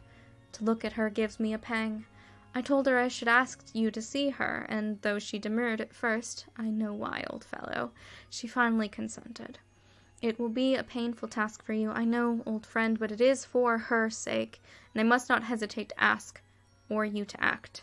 You are to come to lunch at Hillingham tomorrow, 2 o'clock, so as not to arouse any suspicion in Miss Westenra, and after lunch Lucy will take an opportunity of being alone with you. I shall come in for tea, and we can go away together. I am filled with anxiety and want to consult with you alone as soon as I can after you have seen her. Do not fail. Arthur. Telegram. Arthur Holmwood to Seward. 1st of September. Am summoned to see my father, who is worse. Am writing. Write me fully by tonight's post to ring. Wire me if necessary. Letter from Dr. Seward to Arthur Holmwood. 2nd September. My dear old fellow, with regard to Miss Westenra's health, I hasten to let you know at once that in my opinion there is not any functional disturbance or any malady that I know of. At the same time, I am not by any means satisfied with her appearance. She is woefully different from what she was when last I saw her. Of course, you must bear in mind that I did not have full opportunity of examination such as I should wish. Our very friendship makes a little difficulty, which not even medical science or custom can bridge over.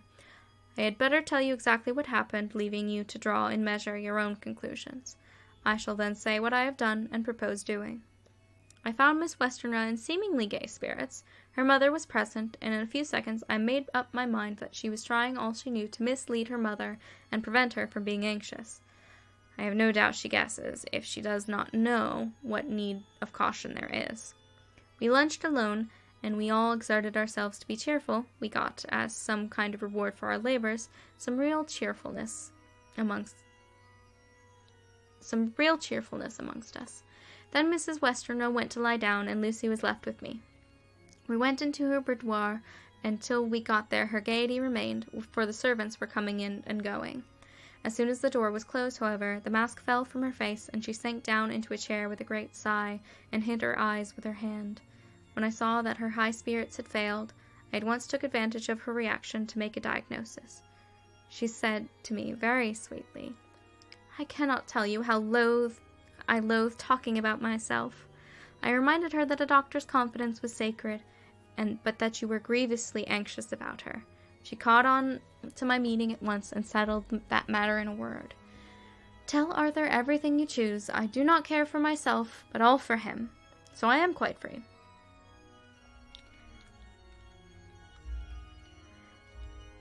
I can easily see that she is somewhat bloodless, but I could not see the usual anemic signs, and by a chance I was actually able to test the quality of her blood, for in opening a window which was stiff a cord gave away, and she cut her hand slightly with broken glass. It was a slight matter in itself, but it gave me an evident chance, and I secured a few drops of the blood and have analyzed them. The qualitative analysis gives a quite normal condition, and shows, I should infer, in itself a vigorous state of health. In other physical matters, I was quite satisfied that there was no need for anxiety, but as there must be a cause somewhere, I have come to the conclusion that it must be something mental. She complains of difficulty in breathing satisfactorily at times, and of heavy lethargic sleep, with dreams that frighten her, but regarding which she can remember nothing. She says that as a child she used to walk in her sleep, and that in Whitby the habit came back, and that once she had walked out into the night and went to the East Cliff where Miss Murray found her. But she assures me that of late the habit has not returned. I am in doubt, and have done the best thing I know of. I have written to my old friend and master, Professor Van Helsing of Amsterdam, who knows as much about obscure diseases as anyone in the world. I have asked him to come over, and as you told me that all things were to be at your charge, I have mentioned to him who you are and your relation to Miss Westenra. This, my dear fellow, is in obedience to your wishes, for I am only too proud and happy to do anything I can for her. Van Helsing would, I know, do anything for me for a personal reason, so no matter on what ground he comes, we must accept his wishes. He is a seemingly arbitrary man, but this is because he knows what he is talking about better than anyone else. He is a philosopher and a metaphysician, and one of the most advanced scientists of his day, and he has, I believe, an absolutely open mind. This, with an iron nerve, a temper of the ice-brook, and an indomitable resolution, self-command, and toleration exalted from virtues to blessings, and the kindliest and truest heart that beats, these form his equipment for the noble work that he is doing for mankind, work both in theory and practice, for his views are as wide as his all-embracing sympathy. I tell you these facts that you may know why I have such confidence in him. I have asked him to come at once. I shall see Miss Westenra tomorrow again. She is to meet me at the stores, so that I may not alarm her mother by too early a repetition of my call. Yours always, John Seward. Letter, Abraham Van Helsing, M.D., D. Ph.D., Lit., etc., etc., to Dr. Seward, 2nd September. My good friend, when I have received your letter, I am already coming to you. By good fortune I can leave just at once, without wrong to any of those who have trusted me. Were fortune other, then it were bad for those who have trusted, for I have come to my friend when he call me to aid those he holds dear. Tell your friend that when the time you suck from my wound so swiftly the poison of the gangrene from that knife of our other friend, too nervous, let slip. You did more for him when he wants my aids, and you call for them than all his great fortune could do. But it is pleasure added to do for him, your friend. It is to you that I come. Have then rooms for me at the Green Eastern Hotel, so that I may be near to hand, and please it so arrange that we may see the young lady not too late on tomorrow, for it is likely that I may have to return here that night. But, if need be, I shall come again in 3 days, and stay longer if it must. Till then, goodbye, my friend John. Van Helsing. Letter, Dr. Seward to Honorable Arthur Holmwood, 3rd September. My dear Art, Van Helsing has come and gone. He came on with me to Hillingham and found that, by Lucy's discretion, her mother was lunching out, so that we were alone with her. Van Helsing made a very careful examination of the patient. He is to report to me, and I shall advise you, for, of course, I was not present all the time. He is, I fear, much concerned, but says he must think. When I told him of our friendship, and how you must trust to me in the matter, he said, You must tell him all that you think. Tell him what I think, if you can guess it, if you will. Nay, I am not jesting. This is no jest, but life and death, perhaps more. I asked him what he meant by that, for he was very serious. This was when we had come back to town, and he was having a cup of tea before starting on his return to Amsterdam. He would not give me a further clue. You must not be angry with me, Art, because his very reticence means that all his brains are working for her good. He will speak plainly enough when the time comes, be sure. So I told him I would simply write an account of our visit, just as if I were doing a descriptive special article for the Daily Telegraph. He seemed not to notice, but remarked that the smuts in London were not quite so bad as they used to be when he was a student there. I am to get his report tomorrow, if he can possibly make it. In any case, I am to have a letter. Well, as to the visit, Lucy was more cheerful than on the day I first saw her, and certainly looked better. She had lost something of the ghastly look that so upset you, and her breathing was normal. She was very sweet to the professor, as she always is, and tried to make him feel at ease, though I could see the poor girl was making a hard struggle for it. I believe Van Helsing saw it too, for I saw the quick look under his bushy brows that I knew of old. Then he began to chat of all things except ourselves and diseases, and with such an infinite geniality that I could see poor Lucy's pretense of animation merge into reality. Then, without any seeming change, he brought the conversation gently round to his visit, and suavely said, "My dear young miss, I have had the so great pleasure because you are so much beloved. That is much, my dear, ever were there that which I do not see. They told me you were down in spirit, and that you were of a ghastly pale, but to them I say, poof!" And he snapped his fingers at me and went on, "But you and I shall show them how wrong they are. How can he," and he pointed at me with the same look and gesture as that with which he once pointed me out to his class on, or rather after, a particular occasion which he never fails to remind me of, "know anything of young ladies? He has his madams to play with, and bring them back to happiness, and to those that love them. It is much to do and owe, but there are rewards in that we can bestow such happiness.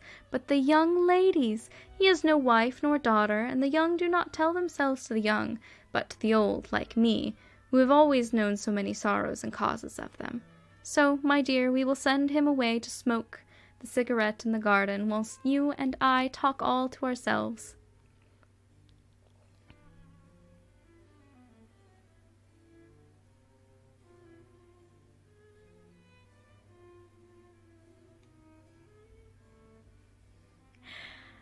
I took the hint and strolled about, and presently the professor came to the window and called me in.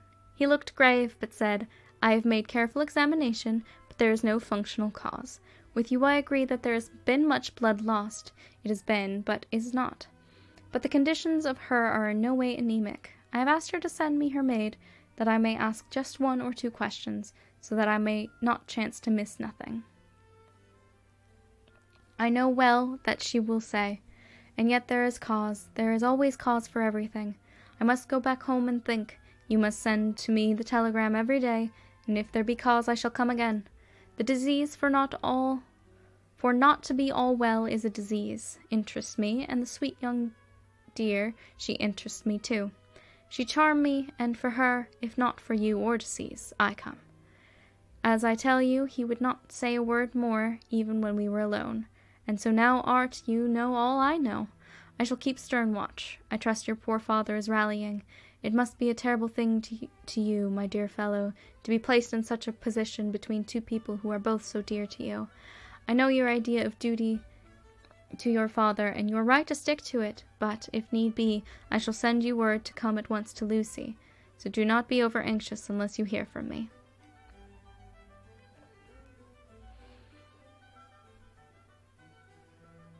Hi, Tony. Welcome, welcome. We're in the middle of Chapter 9 of Dracula now. There's supposed to be a couple new lines there to make it look like a vampire.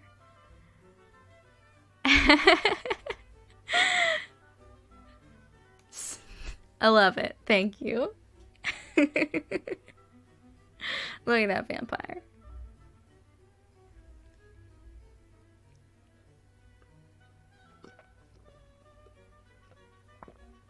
I was wondering what you were doing. I was like, are you typing in some kind of code? I don't understand. Dr. Seward's diary, September 4th. Zoophagous patient still keeps up our interest in him. He had only 1 outburst, and that was yesterday at an unusual time. Just before the stroke of noon, he began to grow restless. The attendant knew the symptoms, and at once summoned aid. Fortunately, the men came at a run, and were just in time. For the stroke of noon, he became so violent that it took all their strength to hold him. In about 5 minutes, however, he began to get more and more quiet, and finally sank into a sort of melancholy, in which state he has remained up till now. The attendant tells me that his screams whilst the paroxysm were really appalling. I found my hands full when I got in, attending to some of the other patients who were frightened by him. Indeed, I can quite understand the effect, for the sounds disturbed even me, though I was some distance away. It was now after the dinner hour of the asylum, and yet my patient sits in a corner brooding, with a dull, sullen, woebegone look in his face, which seems rather to indicate than show something directly. I cannot quite understand it. Later. Another change in my patient. At 5 o'clock I looked in on him and found him seemingly as happy and contented as he used to be. He was catching flies and eating them, and was keeping note of his capture by making nail marks on the edge of the door between the ridges of padding. When he saw me, he came over and apologized for his bad conduct, and asked me in a very humble, cringing way to be led back to his own room, and to have his notebook again. I thought it well to humor him, so he is back in his room with the window open. He has the sugar of his tea spread out on the window-sill, and is reaping quite a harvest of flies. He is not now eating them, but putting them into a box, as of old, and is already examining the corners of his rooms to find a spider. I tried to get him to talk about the past few days, for any clue to his thoughts would be of immense help to me, but he would not rise. For a moment or two he looked very sad, and in a sort of far-away voice, as though saying it rather to himself than to me. "All over. All over. He has deserted me. No hope for me now unless I do it for myself." And then suddenly turning to me in a resolute way, he said, "Doctor, won't you be very good to me and let me have a little more sugar? I think it would be good for me." "And the flies?" I said. "Yes, the flies like it too, and I like the flies, therefore I like it. And there are people who know so little as to think that madmen do not argue. I procured him a double supply and left him as happy as a man, I suppose, any in the world. I wish I could fathom his mind." Midnight. Another change in him. I had been to see Miss Westenra, whom I found much better, and had just returned and was standing at our own gate looking at the sunset, when once more I heard him yelling. As his room is on the side of the house, I could hear it better than in the morning. It was a shock to me to turn from the wonderful, smoky beauty of a sunset over London, with its lurid lights and inky shadows, and all the marvelous tints that come on foul clouds even as on foul water, and to realize all the grim sternness of my own cold stone building, within its wealth of breathing misery, and my own desolate heart to endure it all. I reached him just as the sun was going down, and from his window saw the red disk sink. As it sank he became less and less frenzied, and just as it dipped he slid from the hands that held him, an inert mass, on the floor. It is wonderful, however, what intellectual recuperative powers lunatics have, for within a few minutes he stood up quite calmly and looked around him. I signaled to the attendants not to hold him, for I was anxious to see what he would do. He went straight over to the window and brushed the crumbs of sugar, then took out his fly box and emptied it outside, threw away the box and shut the window, and crossing over sat down on his bed. All this surprised me, so I asked him, "Are you not going to keep flies any more?" "No," he said. "I am sick of all that rubbish." He certainly is a wonderfully interesting study. I wish I could get some glimpse of his mind or of the cause of his sudden passion. Stop. There may be a clue after all, if we can find why today his paroxysms came on at high noon and at sunset. Can it be that there is a malign influence of the sun at periods which affects certain natures, as at times the moon does others? We shall see. Telegram. Seward, London to Van Helsing, Amsterdam. 4th September. Patient still better today. Telegram. Seward, London to Van Helsing, Amsterdam. 5th September. Patient greatly improved. Good appetite. Sleeps naturally. Good spirits. Color coming back. Telegram. Seward, London to Van Helsing, Amsterdam. 6th September. Terrible change for the worse. Come at once. Do not lose an hour. I hold over telegram to Holmwood till I have seen you.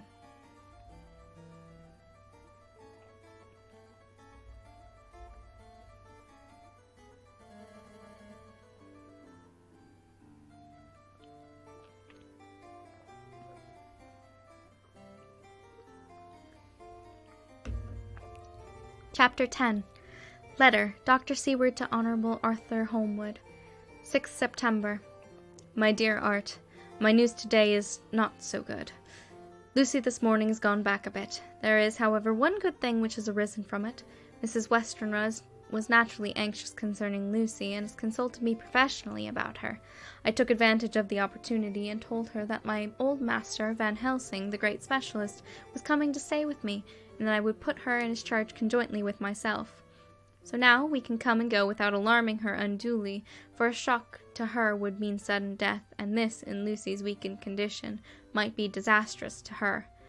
We are hedged in with difficulties, all of us, my poor old fellow, but please God we shall come through them all right. If any need, I shall write, so that if you do not hear from me, take it for granted that I am simply waiting for news. In haste, yours ever, John Seward. Dr. Seward's Diary, 7th September. The first thing Van Helsing said to me when we met at Liverpool Street was, "Have you said anything of our young friend, the lover of her?" "No," I said. "I waited till I had seen you, as I said in my telegram. I wrote him a letter simply telling him that you were coming, as Miss Westenra was not so well, and that I should let him know if need be." "Right, my friend," he said, "quite right. But he not know as yet, perhaps he shall never know. I pray so, but if it needed be, then he shall know all. And, my good friend John, let me caution you. You deal with the madmen. All men are mad in some way or the other, and inasmuch as you deal discreetly with your madmen, so deal with God's madmen too, the rest of the world. You tell not your madmen what you do nor why you do it. You tell them not what you think. So you shall keep knowledge in its place, where it may rest, where it may gather its kind around it and breed. You and I shall keep as yet what we know here and here." He touched me on the heart and on the forehead, then touched himself the same way. "I have for myself thoughts at the present. Later I shall unfold to you." "Why not now?" I asked. "It may do some good. We may arrive at some decision." He stopped and looked at me and said, "My friend John, when the corn is grown, even before it is ripened, while the milk of its mother earth is in him, and the sunshine has not yet begun to paint him with his gold, the husbandman he pull the ear and rub him between his roughed hands, and blow away the green chaff, and say to you, 'Look, he's good corn. He will make good crop when the time comes.'" I did not see the application, and told him so. For reply he reached over and took my ear in his hand and pulled it playfully, as he used long ago to do at lectures, and said, "The good husbandman tell you then because he knows, but not till then. But you do not find the good husbandman dig up his planted corn to see if he grow. That is for the children who play at husbandry, not for those who take it as the work of their life. See you now, friend John, I have sown my corn, and nature has her work to do in making it sprout, if he sprout at all. There's some promise, and I wait till the ear begins to swell." He broke off, for he evidently saw that I understood. Then he went on, and very gravely, "You were always a careful student, and your case-book was ever more full than the rest. You were only a student then, now you are a master, and I trust that good habit have not fail. Remember, my friend, that knowledge is stronger than memory, and we should not trust the weaker. Even if you have not kept the good practice, let me tell you that this case of our dear Miss is one that may be, mind I say may be, of such interest to us and others that all the rest may not make to kick the beam, as your people say. Take then good note of it. Nothing is too small. I counsel you, put down in record even your doubts and surmises. Hereafter it may be of interest to you to see how true you guess. We learn from failure, not from success." When I described Lucy's symptoms, the same as before, but infinitely more marked, he looked very grave, but said nothing. He took with him a bag in which were many instruments and drugs, the ghastly paraphernalia of our beneficial trade, as he once called, in one of his lectures, the equipment of a professor of the healing craft. When we were shown in, Mrs. Westenra met us. She was alarmed, but not nearly so much as I expected to find her. Nature, in one of her beneficent moods, had ordained that even death has some antidote to its own terrors. Here, in a case where any shock may prove fatal, matters are ordered so that, from some cause or other, the things not personal, even the terrible change in her daughter, to whom she is so attached, do not seem to reach her. It is something like the way Dame Nature gathers round a foreign body an envelope of some insensitive tissue which can protect from evil that which it would otherwise harm by contact. If this be an ordered selfishness, then we should pause before we condemn any one of the vice of egoism, for there may be a deeper root for its causes than we have knowledge of. I used my knowledge of this phase of spiritual pathology and laid down a rule that she should not be present with Lucy or think of her illness more than was absolutely required. She assented readily, so readily that I saw again the hand of nature fighting for her life. Van Helsing and I were shown up to Lucy's room.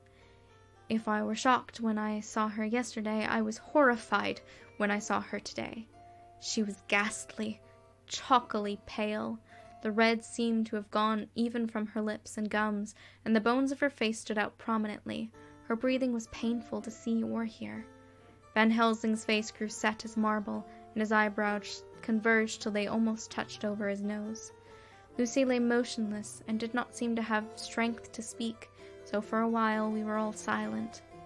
Then Van Helsing beckoned to me, and we went gently out of the room. The instant we had closed the door, he stepped quickly along the passage to the next door, which was open. He then pulled me quickly in with him and closed the door. "My God," he said, "this is dreadful. There is no time to be lost. She will die for sheer want of blood to keep the heart's action as it should be. There must be transfusion of blood at once. Is it you or me?" "I am younger and stronger, Professor. It must be me." "Then get ready at once. I will bring up my bag. I am prepared." I went downstairs with him, and as we were going there was a knock at the hall door. When we reached, the hall maid had just opened the door, and Arthur was stepping quickly in. He rushed up to me, saying in an eager whisper, "Jack, I was so anxious. I read between the lines of your letter and have been in agony. The dad was better, so I ran down here to see for myself.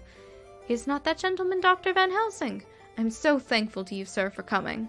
When first the professor's eyes had lit upon him, he had been angry at his interruption at such a time, but now, as he took in his stalwart proportions and recognized the strong young manhood which seemed to emanate from him, his eyes gleamed. Without a pause, he said to him gravely as he held out his hand, "Sir, you have come in time. You are the lover of our dear miss. She is bad, very, very bad. Nay, my child, do not go like that," for he suddenly grew pale and sat down in a chair and was fainting. "You are to help her. You can do more than any that live, and your courage is your best help." "What can I do?" asked Arthur hoarsely. "Tell me, and I shall do it. My life is hers, and I would give the last drop of blood in my body for her." The professor has a strongly humorous side, and I could, from old knowledge, direct a trace of its origin in his answer. "My young sir, I do not ask so much as that. Not the last." "What shall I do?" There was fire in his eyes, and his open nostril quivered with intent. Van Helsing slapped him on the shoulder. "Come," he said, "you are a man, and it is a man we want.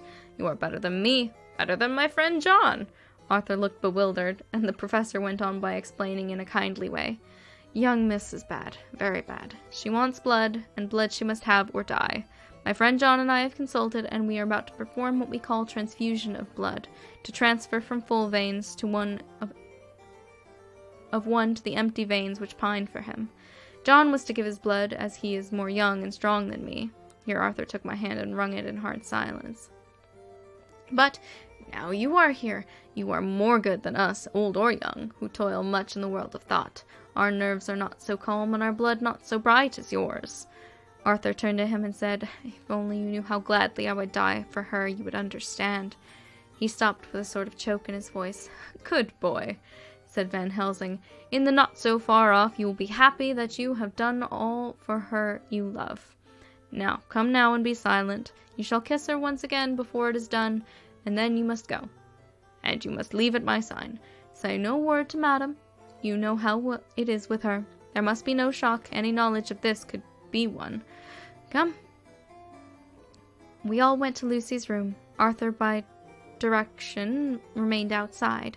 Lucy turned her head and looked at us, but said nothing. She was not asleep, but she was simply too weak to make the effort. Her eyes spoke to us, that was all. Van Helsing took some things from his bag and laid them on the little table out of sight. He then mixed a narcotic, and coming over to the bed said cheerily, "Now, little miss, here's your medicine. Drink it off like a good child. See, I lift you so that to swallow is easy." Yes, she had to make the effort with success. She had made the effort with success. It astonished me how long the drug took to act. This, in fact, marked the extent of her weakness. The time seemed endless until sleep began to flicker in her eyelids. At last, however, the narcotic began to manifest its potency, and she fell into a deep sleep. When the professor was satisfied, he called Arthur into the room and bade him strip off his coat. Then he added, "You may take that one little kiss whilst I bring over the table. Friend John helped me." So neither of us looked whilst he bent over her. Van Helsing, turning to me, said, "He is so young and strong, and of blood so pure that we need not defibrillate it." Then, with swiftness but with absolute method, Van Helsing performed the operation. As the transfusion went on, something like life seemed to come back to poor Lucy's cheeks, and though Arthur's growing pallor, the joy in his face seemed absolutely to shine. After a bit I began to grow anxious, for the loss of blood was telling on Arthur, strong man as he was. It gave me an idea of what a terrible strain Lucy's system must have undergone, that what weakened Arthur only partially restored her. But the professor's face was set, and he stood watch in hand, and with his eyes fixed now on the patient and now on Arthur. I could hear my own heart beat. Presently he said in a soft voice, "Do not stir an instant. It is enough. You attend him, I will look to her." When all was over I could see how much Arthur was weakened. I dressed the wound and took his arm to bring him away. When Van Helsing spoke without turning round, the man seemed to have eyes in the back of his head. "The brave lover, I think, deserves another kiss, which he shall have presently." And as he now finished his operation, he adjusted the pillow to the patient's head. As he did so, the narrow black velvet band, which she seemed to always wear round her throat, buckled with an old diamond buckle which her lover had given her, was dragged a little up and showed a red mark on her throat. Arthur did not notice it, but I could hear the deep hiss of indrawn breath, which is one of Van Helsing's ways of betraying emotion. He said nothing at the moment, but turned to me, saying, "Now take down our brave young lover and give him of the port wine, and let him lie down a while. He must then go home and rest, sleep much, and eat much, that he may be recruited of what he has so given to his love. He must not stay here. Hold a moment. I may take it, sir, that you are anxious of result. Then bring it with you in all the ways the operation is successful. You have saved her life this time, and you can go home and rest easy in mind that all that can be is. I shall tell her all when she is well. She shall love you none the less for what you have done. Goodbye." When Arthur had gone, I went back to the room. Lucy was sleeping gently, but her breathing was stronger. I could see the counterpane move as her breast heaved. But by the bedside sat Van Helsing, looking at her intently. The velvet band again covered the red mark. I asked the professor in a whisper, "What do you make of that mark on her throat?" "What do you make of it?" "I have not examined it yet," I answered, and there proceeded to loose the band. Just over the external jugular vein were 2 punctures, not large, but not wholesome looking. There was no sign of disease, but the edges were white and worn looking, as if by some trituration. And it once occurred to me that this wound, or whatever it was, might be the means of that manifest blood loss. But I abandoned the idea as soon as it formed, for such a thing could not be. The whole bed would have been drenched to a scarlet with the blood which the girl must have lost to leave such a pallor as she had before the transfusion. "Well," I said, "I can make nothing of it." The professor stood up. "I must go back to Amsterdam tonight," he said. "There are books and things there which I want. You must remain here all night, and you must not let your sight pass from her." "Shall I have a nurse?" I asked. "We are the best nurses, you and I. You keep watch all night and see that she is well fed and that nothing disturbs her. You must not sleep all the night. Later on we can sleep, you and I. I shall be back as soon as possible, and then we may begin." "May begin?" I said. "What on earth do you mean?" "We shall see," he answered as he hurried out. He came back a moment later and put his head inside the door, and with a warning finger held up, "Remember, she is your charge. If you leave her, and harm befall, you shall not sleep easy hereafter."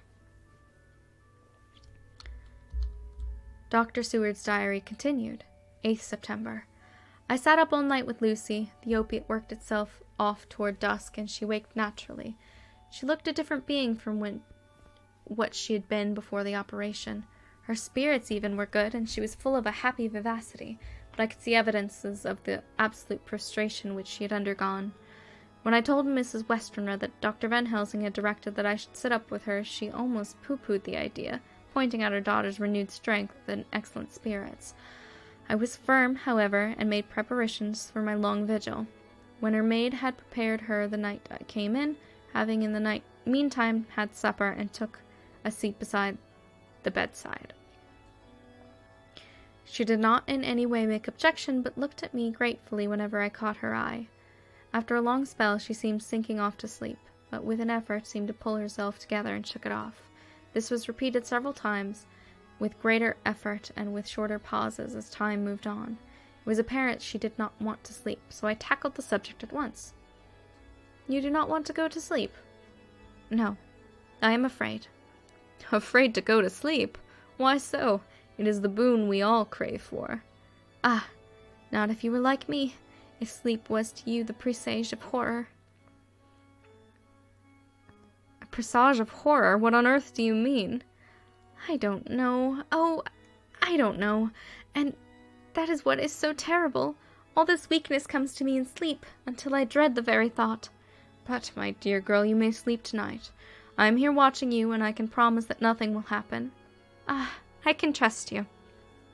I seized the opportunity and said, "I promise you that if I see any evidence of bad dreams, I will wake you at once." "You will? Oh, will you really? How good you are to me."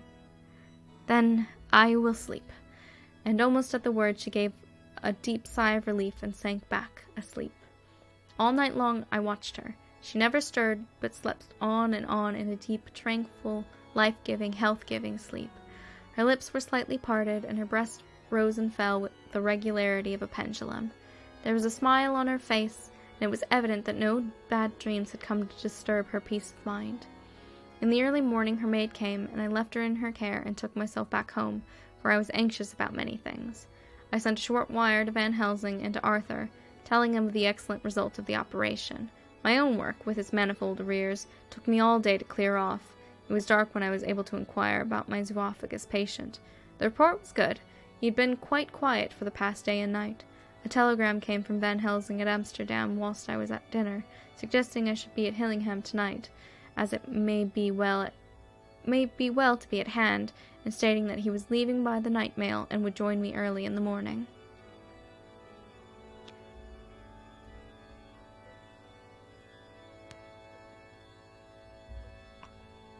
"9th of September. I was pretty tired and worn out when I got to Hillingham.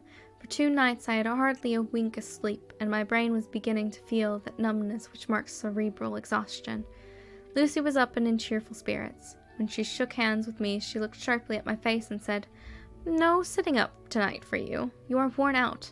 I am quite well again. Indeed I am. And if there is to be any sitting up, it is I who will sit up with you." I would not argue the point, but went and had my supper. Lucy came with me, and enlivened by her charming presence, I made an excellent meal, and had a couple glasses of the more than excellent port. Then Lucy took me upstairs and showed me a room next to her own, where a cozy fire was burning. "Now," she said, "you must stay here. I shall leave this door open, and my door too. You can lie on the sofa, for I know that nothing would induce any of you doctors to go to bed whilst there is a patient above the horizon. If I want anything, I shall call out, and you can come to me at once." I could not but acquiesce, for I was dog-tired, and could not have sat up had I tried. So, on her renewing her promise to call me if she should want anything, I lay on the sofa, and had forgot all about everything. Lucy Westenra's Diary, 9th September. I feel so happy tonight. I have been so miserably weak, and that to be able to think and move about is like feeling sunshine after a long spell of east wind out of a steel sky. Somehow Arthur feels very, very close to me. I seem to feel his presence warm about me. I suppose it is that sickness and weakness are selfish things and turn our inner eyes and sympathy on ourselves, whilst health and strength give love rein, and in thought and feeling he can wander where he wills. I know where my thoughts are, if only Arthur knew. my dear, your ears must tingle as you sleep, as mine do waking. Oh, the blissful rest of last night, how I slept with that dear good Dr. Seward watching me. And tonight I shall not fear to sleep, since he is close at hand and within call. Thank everybody for being so good to me. Thank God. Good night, Arthur. Dr. Seward's Diary, 10th September. I was conscious of the professor's hand on my head and started awake all in a second. That is one of the things we learn in an asylum at any rate. I shall call you Trevor. I took a very long time, TT. It took a very long time? What does that mean? Alex, thank you for the 17-month resub. 19, I can read. The 19-month resub. Ah, sleep. Took a nap. That's what that means. I see. Had a big sleep. Big sleepy. I understand. I had also considered taking a big sleep, but I was like, no, I do want to read more Dracula. I need to know what's happening. I gotta keep going.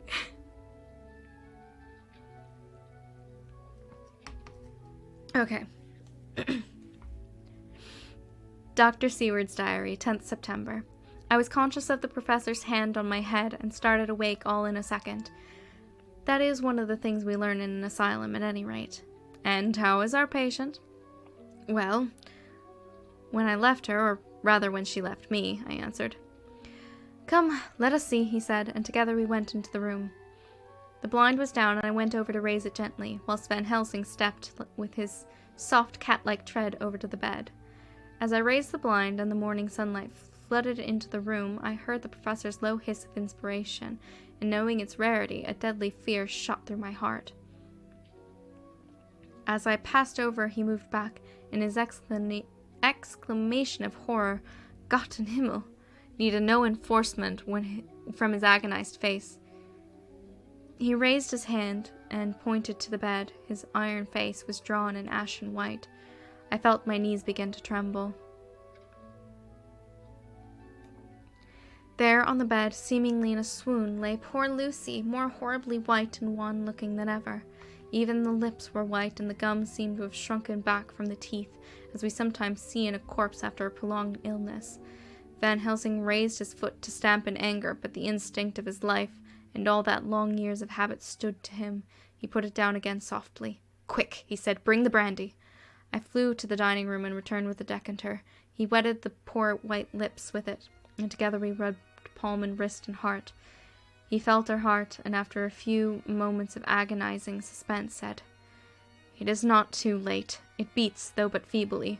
All our work is undone, and we must begin again. There is no young Arthur here now. I have to call on you yourself this time, friend John. As he spoke, he was dipping into his bag and producing the instruments for transfusion. I had taken off my coat and rolled up my shirt sleeve. There was no possibility of an opiate just at present, and no need of one, and so, without a moment's delay, we began the operation. After a time, it did not seem a short time, either, for the draining away of one's blood, no matter how willingly it be given, is a terrible feeling. Van Helsing held up a finger. Do not stir, he said, but I fear that with growing strength she may wake, and that would make danger, so much danger. But I shall precaution take. I shall give hypodermic injection of morphia. He proceeded then swiftly and deftly to carry out his intent. The effect on Lucy was not bad, for the faint seemed to merge subtly into a narcotic sleep. It was with a feeling of personal pride that I could see a faint tinge of color steal back in the pallid cheeks and lips. No man knows till he experiences what it is to feel his own lifeblood drain away into the veins of the woman he loves. The professor watched me critically. That will do, he said. Already, I remonstrated. You took a great deal more from Art, to which he smiled a sad sort of smile as he replied. He is her lover, her fiancé. You have work, much work to do for her and for others. The present will suffice. When we stopped the operation, he attended to Lucy, whilst I applied digital pressure at my own incision. I'd laid down, whilst I waited his leisure to attend to me, for I felt faint and a little sick. By and by he bound up my wound and set me downstairs to get a glass of wine for myself. As I was leaving the room, he came after me and half whispered, "Mind, nothing must be said of this.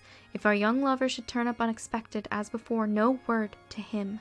It would at once frighten him and enjealous him too. There must be none. So!"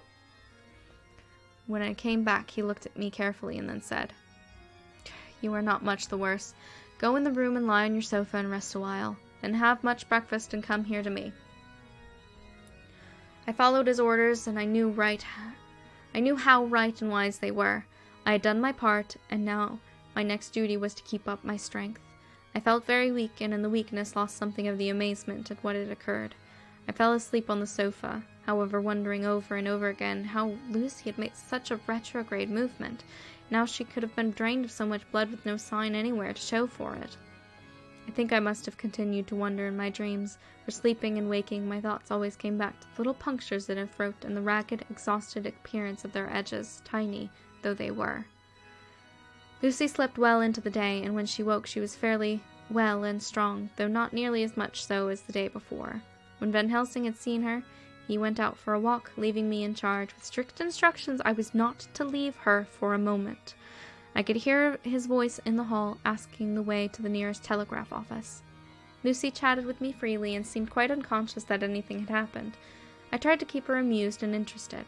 When her mother came up to see her, she did not notice any change whatever, but said to me gratefully, "We owe you so much, Dr. Seward, for all you have done. But you really must take care of not to overwork yourself. You are looking pale yourself.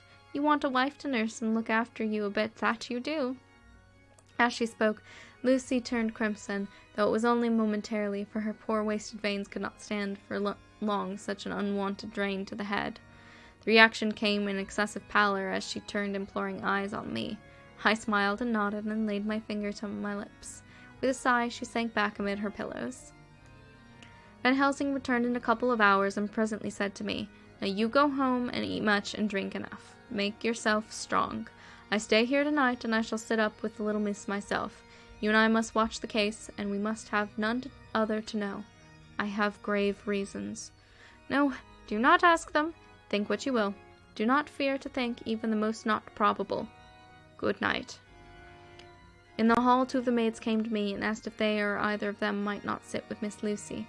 They implored me to let them, and when I said it was Dr. Van Helsing's wish that either he or I should sit up, they asked me quite piteously to intercede with the foreign gentlemen. I was much touched by their kindness. Perhaps it is because I am weak at present, or perhaps because it was on Lucy's account that their devotion was manifested, for over and over again I have seen similar instances of women's kindness. I got back here in time for a late dinner, went my rounds, all well, and set this down whilst waiting for sleep. It is coming. 11th September. This afternoon I went to Hillingham, found Van Helsing in excellent spirits, and Lucy much better. Shortly after I have arrived, a big parcel from abroad came for the professor. He opened it with much impressment, assumed, of course, and showed a great bundle of white flowers. "These are for you, Miss Lucy," he said. "For me? Oh, Dr. Van Helsing." "Yes, my dear, but not for you to play with. These are medicines." Here Lucy made a wry face. "Nay, but they are not to take in decoction or in nauseous form, so you need not snub that charming nose at me. Or I shall point out to my friend Arthur that woes he may have endured in seeing so much beauty that he loves so much to store it. My pretty miss, that bring the so nice nose all straight again. This is medicinal, but you do not know how. I put him in your window. I make a pretty wreath, hang him round your neck, so that you sleep well. Oh, yes, they, like the lotus flower, make your trouble forgotten. It smells so like the waters of Lethe, and that fountain of youth that the conquistador sought for in the Floridas, and find him all too late." Whilst he was speaking, Lucy had been examining the flowers and smelling them. Now she threw them down, saying with half laughter and half disgust, "Oh, Professor, I believe you are only putting a joke on me. Why, these flowers are only common garlic." To my surprise, Van Helsing rose up and said with all his sternness, his iron jaw set and his bushy eyebrows meeting, "No trifling with me, I never jest. There is grim purpose in all I do, and I warn you that you do not thwart me. Take care for the sake of others, if not for your own." Then, seeing poor Lucy scared, as she might well be, he went on more gently. Oh, little miss, my dear, do not fear me. I only do for your good, but there is much virtue to you in those so common flowers. See, I place them myself in your room. I make myself the wreath that you are to wear. But, hush, no telling to others that make so inquisitive questions. We must obey, and silence is part of obedience, and obedience is to bring you strong and well into loving arms that wait for you. Now, sit still a while. Come with me, friend John, and you shall help me deck the room with my garlic, which is all the way from Haarlem, where my friend Vanderpool raises herbs in his glass houses all the year. I had to telegraph yesterday, or they would not have been here. I went into the room, taking the flowers with us. The professor's actions were certainly odd, and not to be found in any pharmacopoeia that I'd ever heard of. First, he fastened up the windows and latched them securely. Next, taking a handful of the flowers, he rubbed them all over the sashes, as though to ensure every whiff of air that might get in would be laden with the garlic smell. Then, with the wisp, he rubbed all over the jamb of the door, above, below, and at each side, and round the fireplace in the same way. It all seemed grotesque to me, and I said, "Well, Professor, I know that you have reason for what you do, but this certainly puzzles me. It is well we have no skeptic here, for he would say I were working with some spell to keep out an evil spirit." "Perhaps I am," he answered quietly as he began to make a wreath which Lucy was to wear round her neck. We then waited whilst Lucy made her toilet for the night, and when she was in bed, he came and fixed the wreath of garlic round her neck. Last words he said to her were, "Take care that you do not disturb it, and even if the room feels close, do not tonight open the window or the door." "I promise," said Lucy, "and thank you both 1,000 times for your kindness to me. What could I be done to be blessed with such friends?" As we left the house in my fly, which was waiting, Van Helsing said, "Tonight I can sleep in peace, and sleep I want. 2 nights of travel, much reading in the day between, and much anxiety on the day to follow, and a night to sit up without a wink. Tomorrow, in the morning, early you call for me, and we come together to see our pretty miss, so much more strong for my spell which I have work. Ho-ho!" He seemed so confident that I, remembering my own confidence 2 nights before, and with the baneful result, felt awe and vague terror. It must have been my weakness that made me hesitate to tell it to my friend, but I felt it all the more like unshed tears.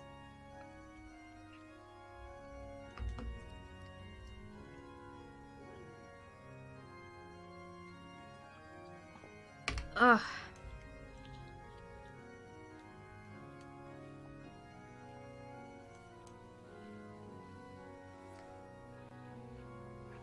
We got through 4 chapters tonight.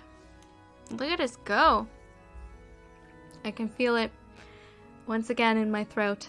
I want to read more. I do. I want to keep going, but I also don't want to lose my voice. So this is a good place for us to call it a night. I hope you're enjoying Dracula. I know that I am. I'm having a good time. It's very interesting, even if I trip over some of the weird grammar. But I'm having a good time. We'll be back with more Dracula, starting with chapter 11 next Sunday. I plan to do an art stream tomorrow at 11 a.m. Central Standard Time. And my next gaming stream will be Tuesday. We should hopefully be able to finish the game Why Am I Dead at Sea? We'll discover the truth to our murder. And then Thursday, we'll be back at it again with more The Great Ace Attorney Chronicles. I hope you enjoy the rest of your night. I hope you're enjoying Dracula. And I will see you guys next time. Good night, everybody.